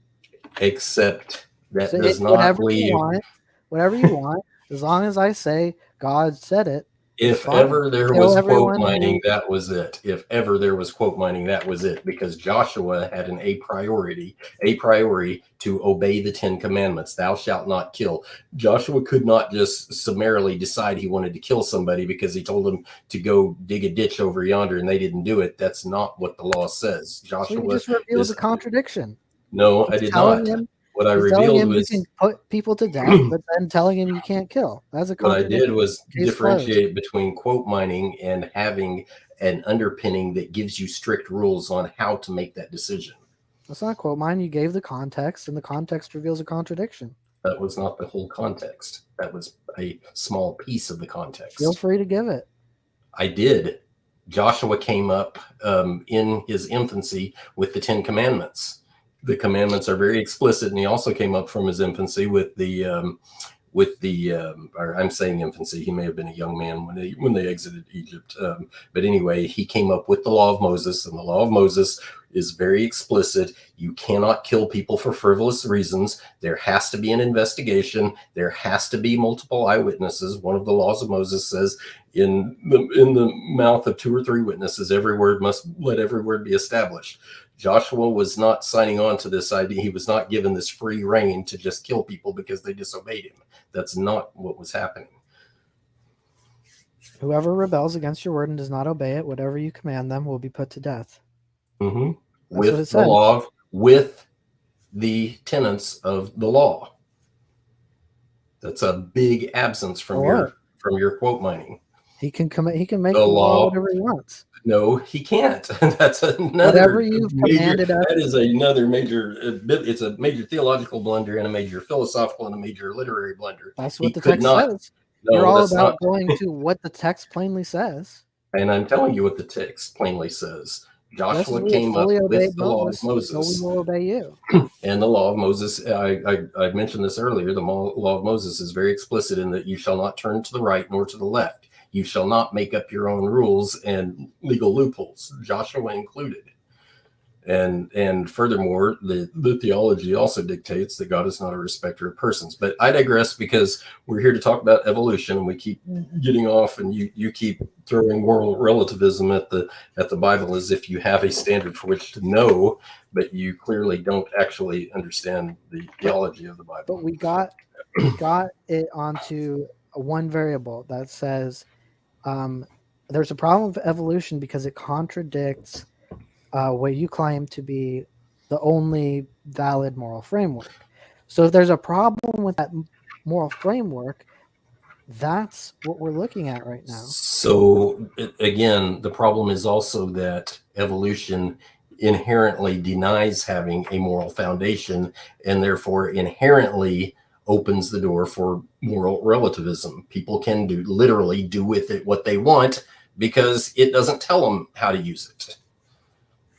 Nor So does chemistry, if people, nor for does instance, astrophysics, nor does painting a pretty bird. Exactly. So you have to port the moral framework that you have into the use of that particular discipline. And so again, back to evolution and what its historical repercussions were. Do we need to pull up the pictures of Oda Benga and how people were parading him like a wild animal to make some sort of proof text for evolution being true? So you've put the debate onto the solvency of the moral foundation. That's why we're there. Yeah. Time. All right, guys, I gave you an extra 15 minutes there in order to make sure that we've addressed every single point, every single topic. There isn't a lot of overlap, so I decided as moderator to be more kind of withdrawn in terms of just letting you guys direct the conversation. So, well, 55 minutes discussion, very good, very engaging. The chat's been very lively as well. And why don't we move into 5-minute concluding statements? This is where you gentlemen can, address any final points, anything left hanging. This is your opportunity as well. So 5 minutes each. TRock, we're going to start with you. My good man, whenever you're ready, you got 5 minutes. Snake, you'll get 5 minutes, and then we're going to do some audience questions. So TRock, the floor is yours. Go ahead. Okay, so once again, thank you, Donnie, for hosting us, and thank you to the audience. I'm kind of looking forward to the Q&A session, like always. I guess the topic being debated is evolution evil, and so the claim is that because it has no moral structure of its own, it cannot be immoral. In other words, it can't be evil, but by reason of not having one, it opens the door for anybody to have whichever one they see fit. So there is no such thing as a contradictory use of evolution in terms of what its implications are. What do you do with it? Why do you use it? There are none. It's already been openly admitted that there is no control for that. But as humans go, everything you do has a moral implication of some sort, however obvious or obscure it might be, it's there. And so what we want to do is look at history and see what have people done with it in history. And so the counterclaim is that they misused the science. But how do you misuse something that has no prescription on how to use it? You can't. It's impossible. It's a logical contradiction. So anyway, on those grounds alone, you open up the door to let people make their own decisions in their own reference frame, in their own judgment. And so whether it was Hitler, with the Holocaust, or whether it's, gang warfare in the streets of Chicago, or whether it's the Jews and how they conquered the land of Canaan, evolution can't say what's right or wrong. It's already been self-admitted that it doesn't do that. That's not what it's for. But does evolution encourage that type of thinking? Absolutely. Does evolution try and erase some other moral framework? Absolutely. It tries to erase a historical framework. In other words, it basically tries to say that the moral crime is done by others who lied or made up some frivolous history and replace it with what it proposes to be a true history. And so it's actually parading as a science when it's not. It is literally just a historic guesswork, but it comes with very strong moral implications, and that is, as I've already pointed out, it's well seen in the decades following evolution. That's kind of sort of the proof text for what evolutionary ideology does to a society. Is the generations that followed kind of went rampant with war and self-justification on why they can kill and why they should let live and which species is superior to the other and that sort of thing. So anyway, I think it's self-evident that when you basically throw out a history that allows people to explore their own purpose for existence, moral relativism follows, and therefore chaos follows, because nobody gets to decide what's right or wrong except in their own the context of their own small world. So they can't be an absolute moral foundation. And I will close with that. All right. Thank you for that concluding statement there. TRock, let me restart the timer and we'll hand it over to Taylor whenever you're ready. You've got up to 5 minutes. Go ahead. All right. So we got it down to the variable that there's no problem with evolution if there's a good moral foundation under it, and evolution does not contradict with that. So, well, let me back up for a second. I don't think that, while I think TRock's ideas are pretty bad, I don't think TRock's a bad guy. I think he's stuck defending a horrific religious text, but I really appreciate your calm demeanor. It's a good conversation. It was civil. You're a smart guy. I think you're stuck defending this text with a lot of baggage. But and that's kind of the problem. It was a good engagement on where we disagree on these things.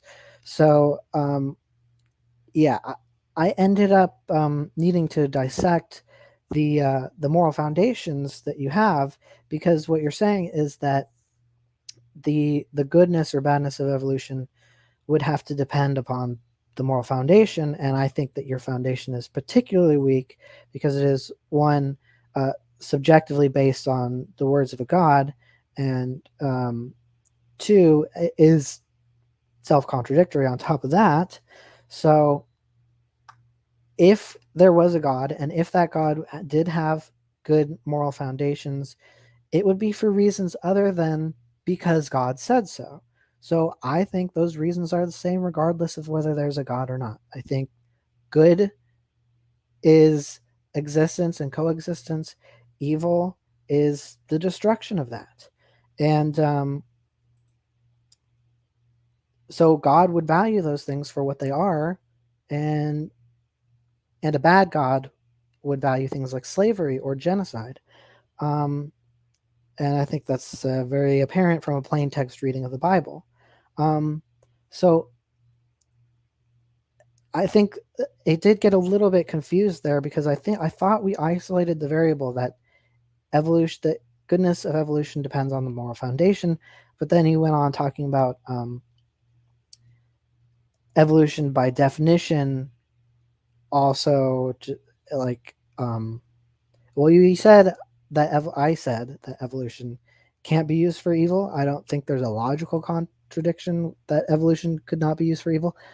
Guns have no moral foundation either. They can be used for evil. They can also be used for good. Any science can be used that way.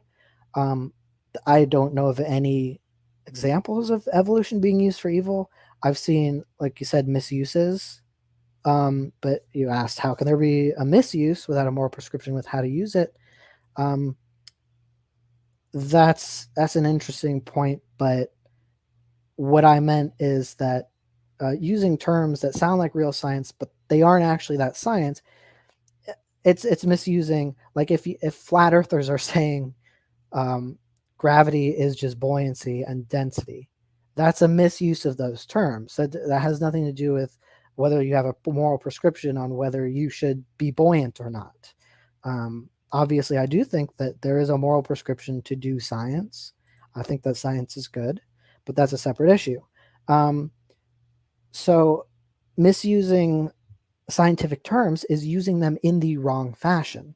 I've only seen straw men of evolutionary terms be used for evil. Nothing in evolutionary biology says that certain races are morally superior or inferior to others.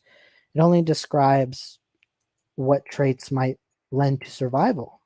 As for moral foundations, as I said, you can get a moral foundation that preserves 1 existence, minute. that maintains it, that increases it. You can get a moral foundation that is not self-contradictory. And so when we see positions that evolution is bad because it contradicts these positions, yet these positions are themselves morally abhorrent. They advocate for the killing of children for being born in the wrong place, or being gestated in the womb of a woman who cheated on her husband, supposedly. That's part of the Bible. God will kill the baby if the woman cheated on her husband with a curse. 10 Slavery, seconds. this is not tenable as a moral foundation, but you could have consistent moral foundations alongside evolution. All right, that concludes the concluding statements. Gentlemen, thank you for a very engaging, a very interesting debate. We will be having more debates on this topic in the future. And that being said about debates, I'll go over a couple reminders real quick and give the debaters here who have been going now 2 hours nonstop. So great endurance. We'll give you a 30-second break as I go over some of these upcoming debates. So we've got a solid mix over the next month, the summer of debates. Excuse me.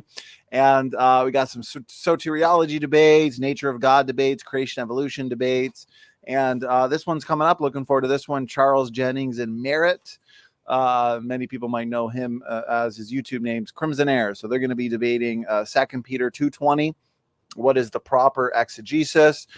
We just booked this epic debate. This one's going to be not for a couple months, but I am pumped for this one. So the Marian dogmas debate, Protestant versus Catholic. Dr. Robertson Jenis and Steve Christie from the Born Again RN YouTube channel. So they are going to be engaging this very important debate. TRock, you're going to be back here, brother, very shortly.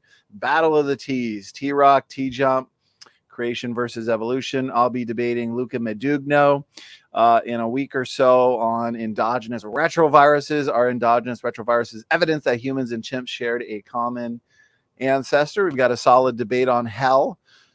Turretin fan and CJ Cox, 2 seasoned debaters here. Conditional immortality versus eternal conscious torment. And Matt Slick, he'll be back here debating Stanley Terry. So they'll be debating, was Jesus fully God and fully man during his earthly ministry? I don't yet have the thumbnail, but I did just book Kent's 300th debate on August 29th. And Kent will be debating Jay Bundy.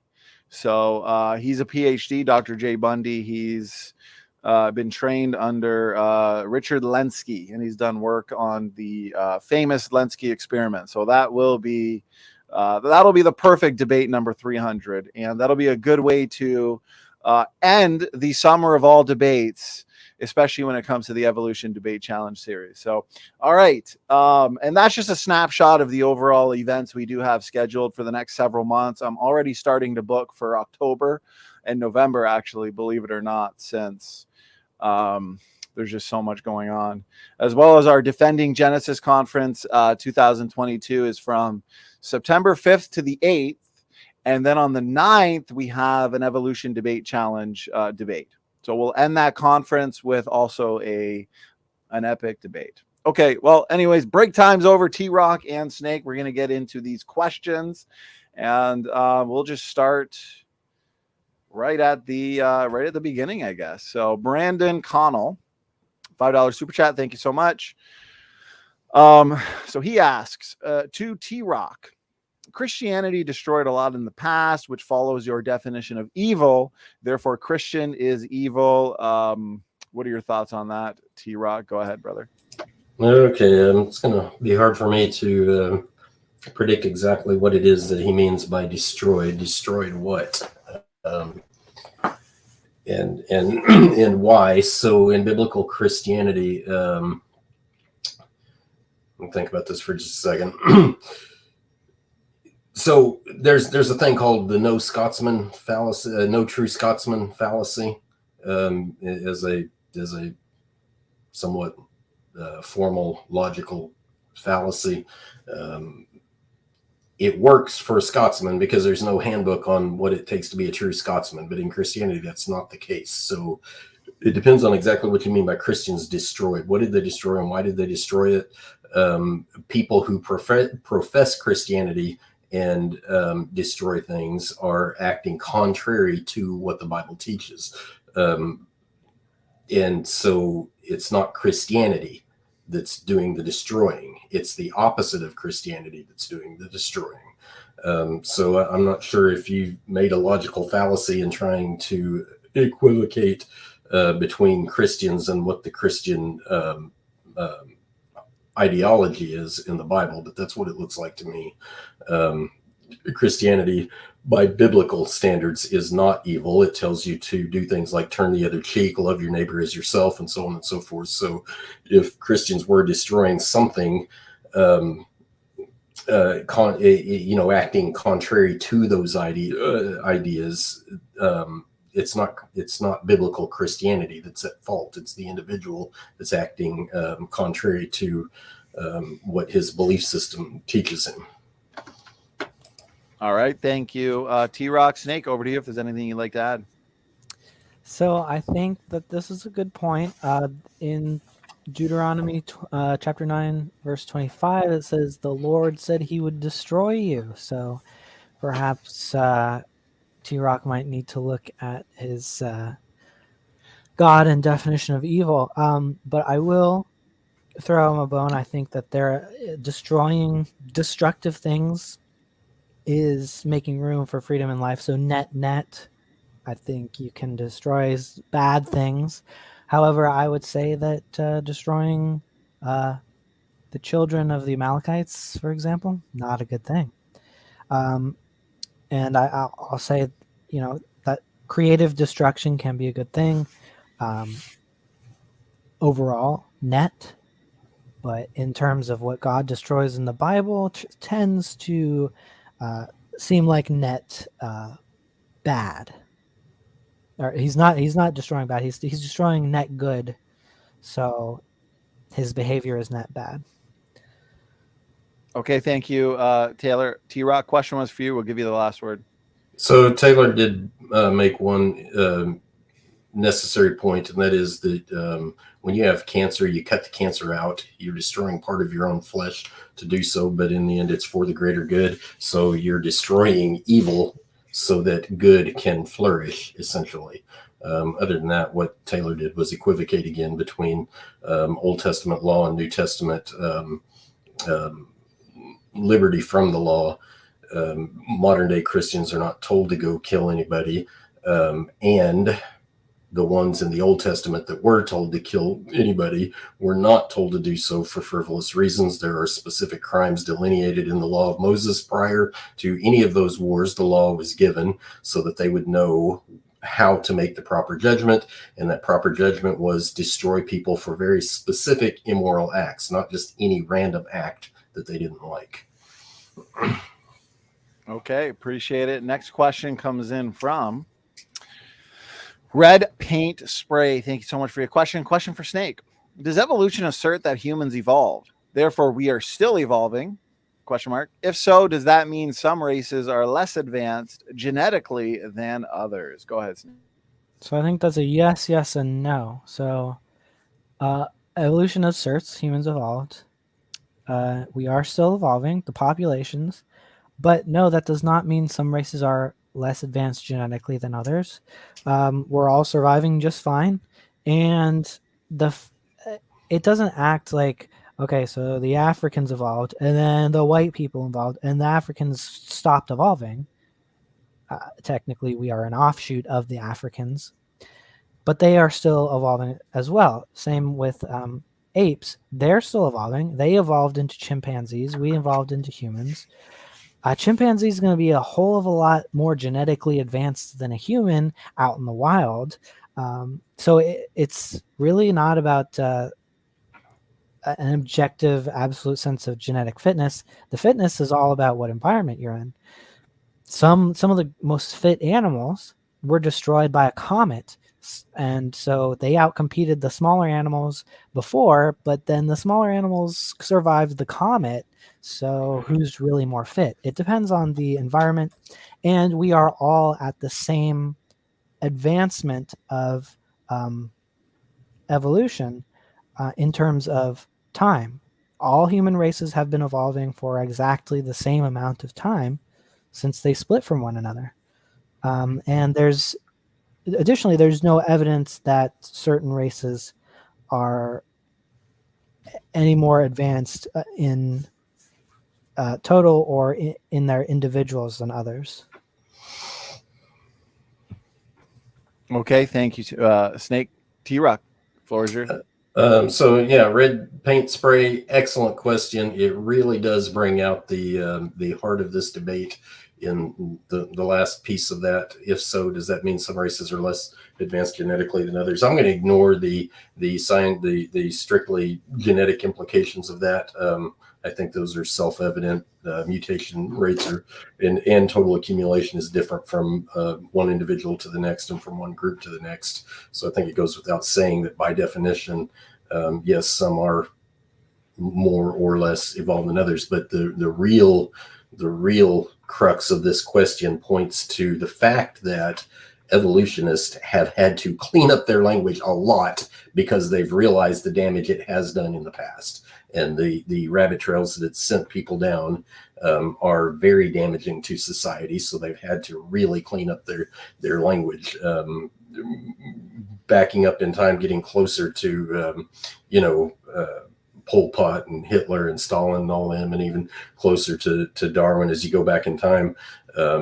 Absolutely, they believed that some races were more or less evolved and therefore more or less necessary or beneficial to society. So yeah, the very fact that evolution has had to clean up its language so much and get rid of phrases like survival of the fittest and exactly what is evolutionary advancement mean in terms of humans, it pretty much defines and determines that yes, the teaching of evolution is obviously evil, or they wouldn't be cleaning up the language in it. So that's a misunderstanding of evolution. It's not about cleaning up language. There are no human races that are more or less evolved than others. That is the evolutionary principle. You can't say that just because there's a branch off of a population that original population stopped evolving. That is a misunderstanding of the very concept that we're talking about. And that has nothing to do with cleaning up language. That is how evolution works. Darwin understood that just because a branch branched off does not mean that the old population stopped evolving and stopped having other branches come off of it. So no. And lots of horrible people have prejudices, and then they go and try and find things in science to justify these prejudices. You can't blame the science. You can't blame the science the terminology is associated with the bigots misusing and manipulating terminology for their own separate bigotry or means, whatever you want to call it. Like there was I forget the celebrity, so I won't say a name, but he was saying that because white people lack melanin, that means that they are a lesser being. So that is scientifically true, that white people have less melanin in their skin. Does that mean that biology then justifies his racism? No. So that's just again, that's just, it's the same as a flat earther trying to misuse science.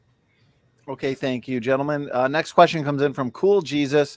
This one is for you, TRock. So Cool Jesus asks, if young Earth creation is true, then post-fall animals adapted to become carnivores. Does he believe that all natural selection and adaptation within kinds is evil also? Go ahead, TRock. I mean, the short, easy answer is no. Post-fall animals adapted to become carnivores. Now that becoming carnivores is evil, because the two very important points in biblical Christianity. Number one, all of the animals were created as vegetarian, not carnivores. They were explicitly given plants to eat. So that part is evil. The other reason it's evil is because the ultimate plan in biblical Christianity is to restore the earth to a time whenever carnivory basically goes away, and the lion lays down with the lamb, the child plays beside the cockatrice den, and so on and so forth. He says there will be no more harm in all my holy mountain. So the carnivory goes away in biblical Christianity because it is evil. Does he believe that all natural selection adaptation?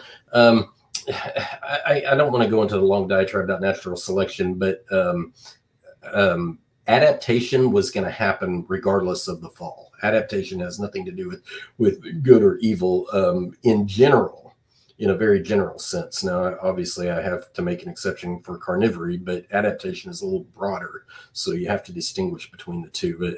An animal can adapt to a cold climate, a warm climate, a wet climate, a dry climate, whatever. That's not biblically described as evil or good. It's what they're designed to do so that they can survive. Natural selection is a completely different thing. I personally have probably different views than what others do. I don't think natural selection plays near the role in speciation as what most people do, and arguably even other creationists. So it's kind of hard to talk about that one in any great detail. To me, natural selection can just as easily be an animal getting up and moving because they're not well suited to their particular environment, and so they're selecting themselves to go find a different environment. I would categorize that as a type of natural selection. So I can't say all natural selection is evil, because there are subsets of it that are decidedly not evil. All right, thank you for the answer to definitely a good question. So Taylor, over to you if there's anything you'd like to add. Yeah, I think there's a problem of evil with God creating and tolerating evil, creating a universe and a form of life that he knows will eventually turn to evil, designing them that way. That's an unsolved problem in philosophy of religion, but that's another discussion. So I'll keep it brief. Appreciate it. TRock, you can have a quick final word if you'd like to. Is your question? Just to say that that was another exhibition of moral relativism being used to decide whether acts described in the Bible are morally right or wrong. You have no foundation to determine that in the first place. But it's also, once again, a very generalized description of what happened, and it's actually factually incorrect to some degree. But it's kind of highlighted by the fact that, let's say you go and build yourself a hot rod, or maybe a better example, you build a house and you move into your house. Do you get to decide who comes in and out of your house? Do you get to decide the rules of your house? Essentially what you're saying is, if God's the creator, he still doesn't have the right to decide the rules. So I'll leave it at that. All right, gentlemen, thank you for those responses. Next question comes in from Dustin Buck. Dustin, thank you for the question. So, question for Snake Was Right. Can you show through your proof, such as the fossil record, a more morally evolved from a savage and immorally reprehensible creature? I'm not quite sure what that means. I'm assuming he's asking, can I show humans evolved from a more savage state? Can you show through your proof, such as the fossil record, a more morally evolved form from a savage to a morally it's a little confusing to me too. He does have another question here. You know what, Dustin, instead of us guessing what you mean by that, feel free to reiterate your question in a more understandable way. So here's his other question. For Snake Was Right. Can you show that morality is an advantage or a mechanism for natural selection, or that it is an independent variable? That mortality, I guess that's morality, is an advantage. Yes.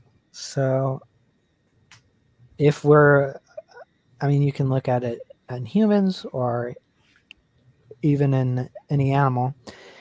Animals that care for each other and show empathy and compassion have an advantage over if those animals were left alone. There are animals that are adapted to be solitary animals, but like coyotes versus wolves.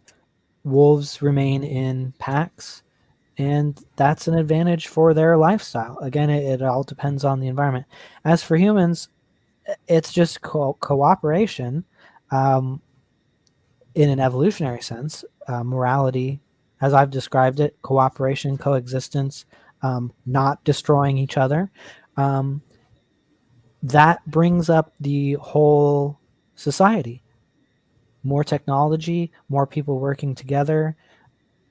That's brought us medical technology, farming, irrigation, clean water.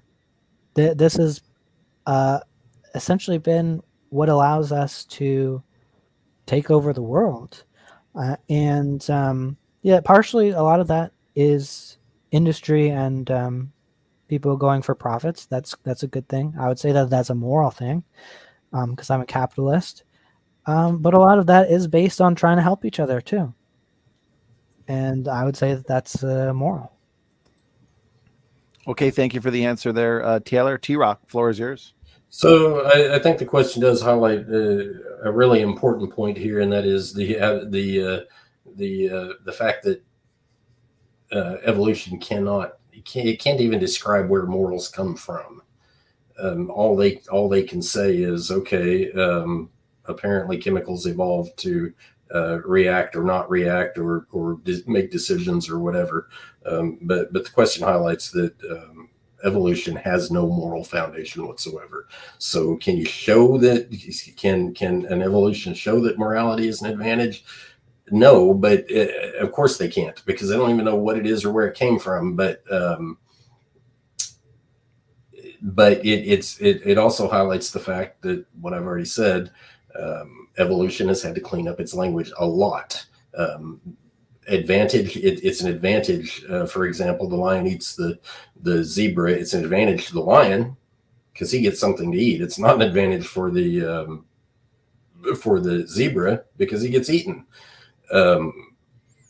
And so it's back to that survival of the fittest thing, and how evolution has had to clean up its language. Now Taylor made the comment earlier that it's not about cleaning up the language. It's about this, that, about he went on to talk about the misuse. But again, that is the root of the problem. How do you know whether you're misusing it or not? You have no way of determining that.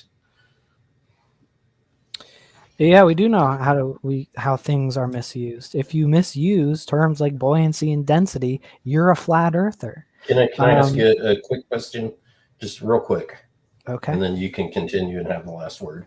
How do you know it's wrong to misuse something? How do you know misuse is wrong, right or wrong in and of itself? Are you saying morally wrong or like incorrect, like factually incorrect? Morally. Okay, so how would I say it's morally wrong to misuse any idea?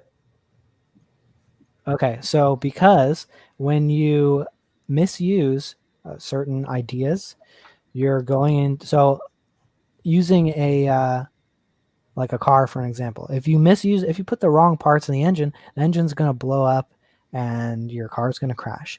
If you use the wrong morals or concepts in society, the society will crash. That's why socialist societies crash and burn and millions starve and people resort to tyranny, because these ideas don't work. When you use false scientific ideas like Lysenkoism, again in communist Russia, the crops fail and people starve. And so going with our definition of immorality as being destructive and lowering the amount of existence, that is an objective standard right there. Does that satisfy you? Well, I said I would give you the last word, so I'm going to Okay. leave it. So trying to remember some of the stuff you said. So your God created this problem of predator and prey, if what you say is true. So I'm not sure how that point helps you out. But evolution can absolutely show us where moral intuitions come from. It doesn't. Nothing about evolution tells us like what I just described about morality, about logical contradictions or what good and bad is. Evolution can show us what's good and bad for survival, which is part of the equation, but not part of the overall objective universal good and bad. But evolution can show why certain populations survive better with certain moral intuitions. If humans care about each other, they're going to kill each other less, destroy each other less, and survive more. And there is a bit of a crossover because obviously if these tenets are true, that cooperation is a good thing, it will emerge in the natural world. But evolution is not, you can't derive moral oughts from evolution. It's just a descriptive where what populations of life does. But there is some crossover. All right, thank you, gentlemen. Next question comes in from Redefine Living. I'll get maybe one or two more questions. I want to wrap this up at the 2.5 hour mark, gentlemen. So time has flown by, and again, fantastic debate. So Sam asks, question for Snake. Snake is arguing from a presupposition that people judged in the Bible were innocent. How can he show they were innocent? Go ahead. Yeah, so little babies and little children, those were definitely innocent people. This is how having a religion turns you into a moral monster. This is one of the worst things you could possibly say, Redefine Living. And basically, shame on you. But no, I do not have a presupposition that they're judged in. You have a presupposition that they were guilty. I don't have a presupposition either way. You have to show that they're guilty. There's nothing a baby can do that can make it guilty. So I think that I'm pretty safe in making that deduction, not a presupposition. Same with children. Yeah, no presuppositions here. Okay, thank you, Taylor. TRock, over to you if there's anything you'd like to add. Yeah, another good question, because it kind of puts the focus on the opposite of evil, which is good. So again, because evolution has no moral foundation, it can't know whether somebody's innocent or evil or guilty. It can't know that because that's a moral implication. So again, this is just another example of how moral relativism is trying to accuse an internally consistent. There's a law that says whether or not they're innocent or guilty. And that's what determines whether somebody's allowed to kill or not kill. But how does evolution evaluate that? How does evolutionary thinking in any way evaluate that? The only way it can is with its relativistic way of thinking. So if you don't like Taylor's basic sense of morality, or if you don't like the current popular sense of morality in any given part of the country that's basically a following of evolution, stick around. It'll change. Whatever they think is moral today, tomorrow somebody else will have a completely different judgment on that same thing. And that, again, highlights moral relativism for both innocent and guilty. Thank you, TRock. Yeah. Taylor, you get the last word. Question was for you. Yeah, being born to Amalekites does not make you guilty of anything. This is how epistemology works. We don't assume something is true until it's proven. So in terms of guilt, this is how our justice system works. We don't assume someone is guilty until they're proven guilty. You're just assuming and claiming that they're guilty because God says they're guilty, so you know that they're guilty because God says they're guilty, which is circular reasoning, which is fallacious, which means we can't use it, which means you're left with nothing. and I'm left with the principles that founded our nation. I'm left with logic. I'm left consistent. You're left defending genocide and murder and slavery. All right, thank you. And final question for the night. The audience Q&A has flown by as well. Again, this debate topic is important. It's a lot of fun, and I'm looking forward to more debates on this exact topic in the future. So to the audience, thank you so much for sending in your questions for the debaters. Cool Jesus asked a question for you, TRock. So he asks, if God intervenes in the world today, doesn't that mean God contradicts himself by intervening on himself? It depends on what you mean by intervenes. In short, no, it does not mean that. The way the question is posed, it absolutely does not mean that. Nowhere in the law or the in the written word of God does he say that he can't intervene on his own creation. He never. If he said that, then that would be true, but he never said that. So what do you mean by intervene? God cannot break his own laws. The Bible says that it describes him as in whom there is no variableness nor shadow of turning. So that means he cannot break his own laws. So whatever you mean by intervene, it can't mean that he's going to break one of his own laws. But he does absolutely reserve the right to intervene on his own creation, because he never said he wouldn't. Actually, he said he will. All right, thank you, TRock. Snake, over to you. I think this is a great point, because God contradicts himself and changes his mind constantly in the Bible. He changes what the 10 Commandments are.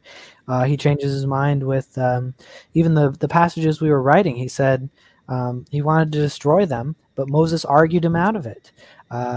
Noah's flood, he, for some reason, whenever he decided to kill everyone, that was fine to do, but then he decided never again, even though there are even more cities with even more supposed immoral things that were going on in Sodom and Gomorrah, in the cities that he wanted to destroy.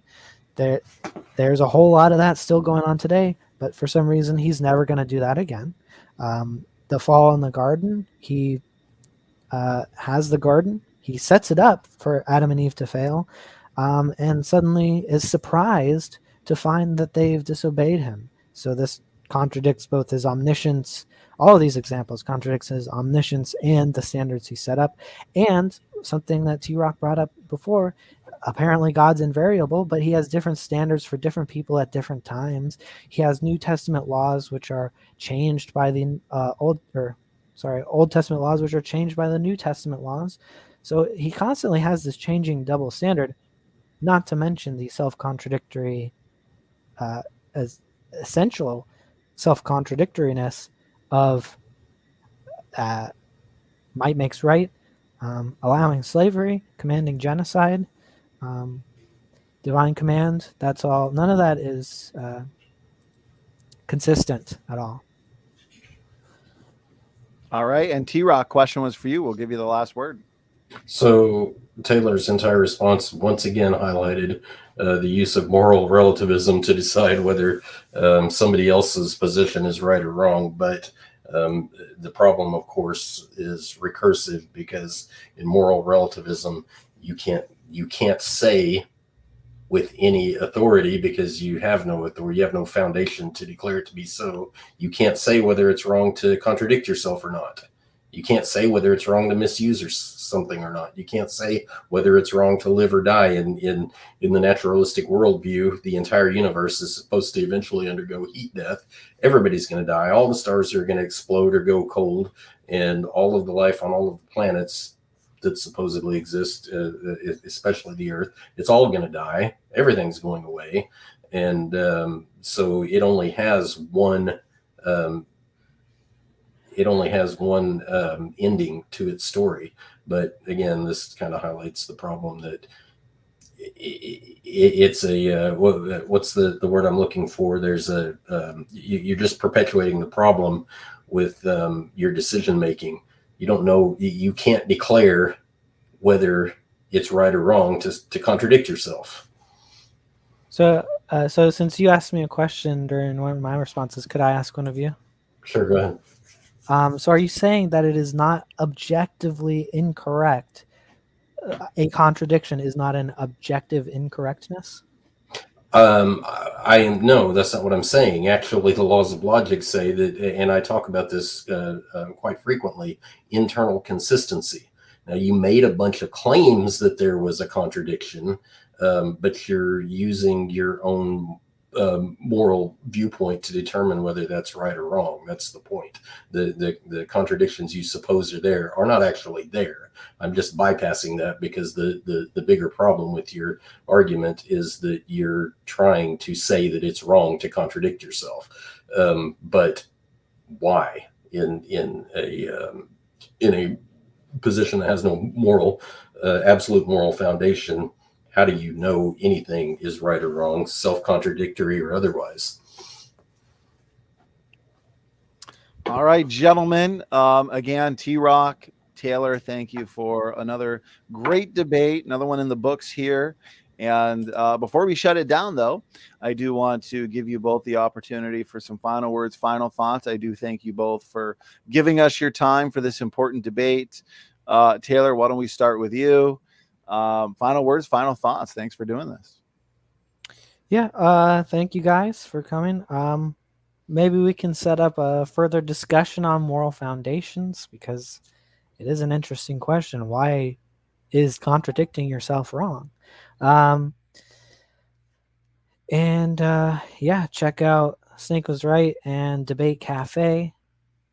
Maybe we could have you on there sometime. And yep, thank you guys. All right. Thank you for those closing words.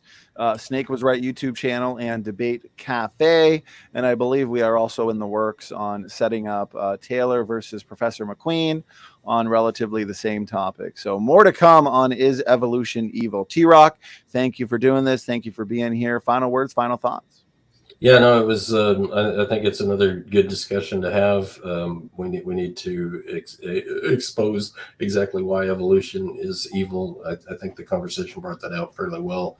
In anyway, debate's over. Thank you guys very much for participating. Thank you, Taylor, for a civil discussion. Yes, I would absolutely would entertain continuing the discussion. If we need to narrow down, some of the subject matter, that'd be great. Absolutely. I'd love it. A round 3 between TRock and Snake Was Right, just to complete the trilogy. So again, gentlemen, thank you for the debate. To everybody in the audience, thank you so much for tuning in. We will be back here on, I believe it's Tuesday. Over the next couple days, we'll probably do one of our marathons, and then I should be releasing an episode or two of the 2 series that I've been doing. But on Tuesday, we'll be back here with Mike Ord on a presentation focusing on new flood developments. And as always, we're going to do it live. So whether you're a skeptic or a non-skeptic, make sure to be here in the live chat, because we want to take all of your questions and make it interactive. So again, thank you for tuning in for tonight's debate on Is Evolution Evil? Share around this content, because critical thinking and, of course, the truth are so incredibly important. So that being said, Standing for Truth is out. Thank you for tuning in. God bless.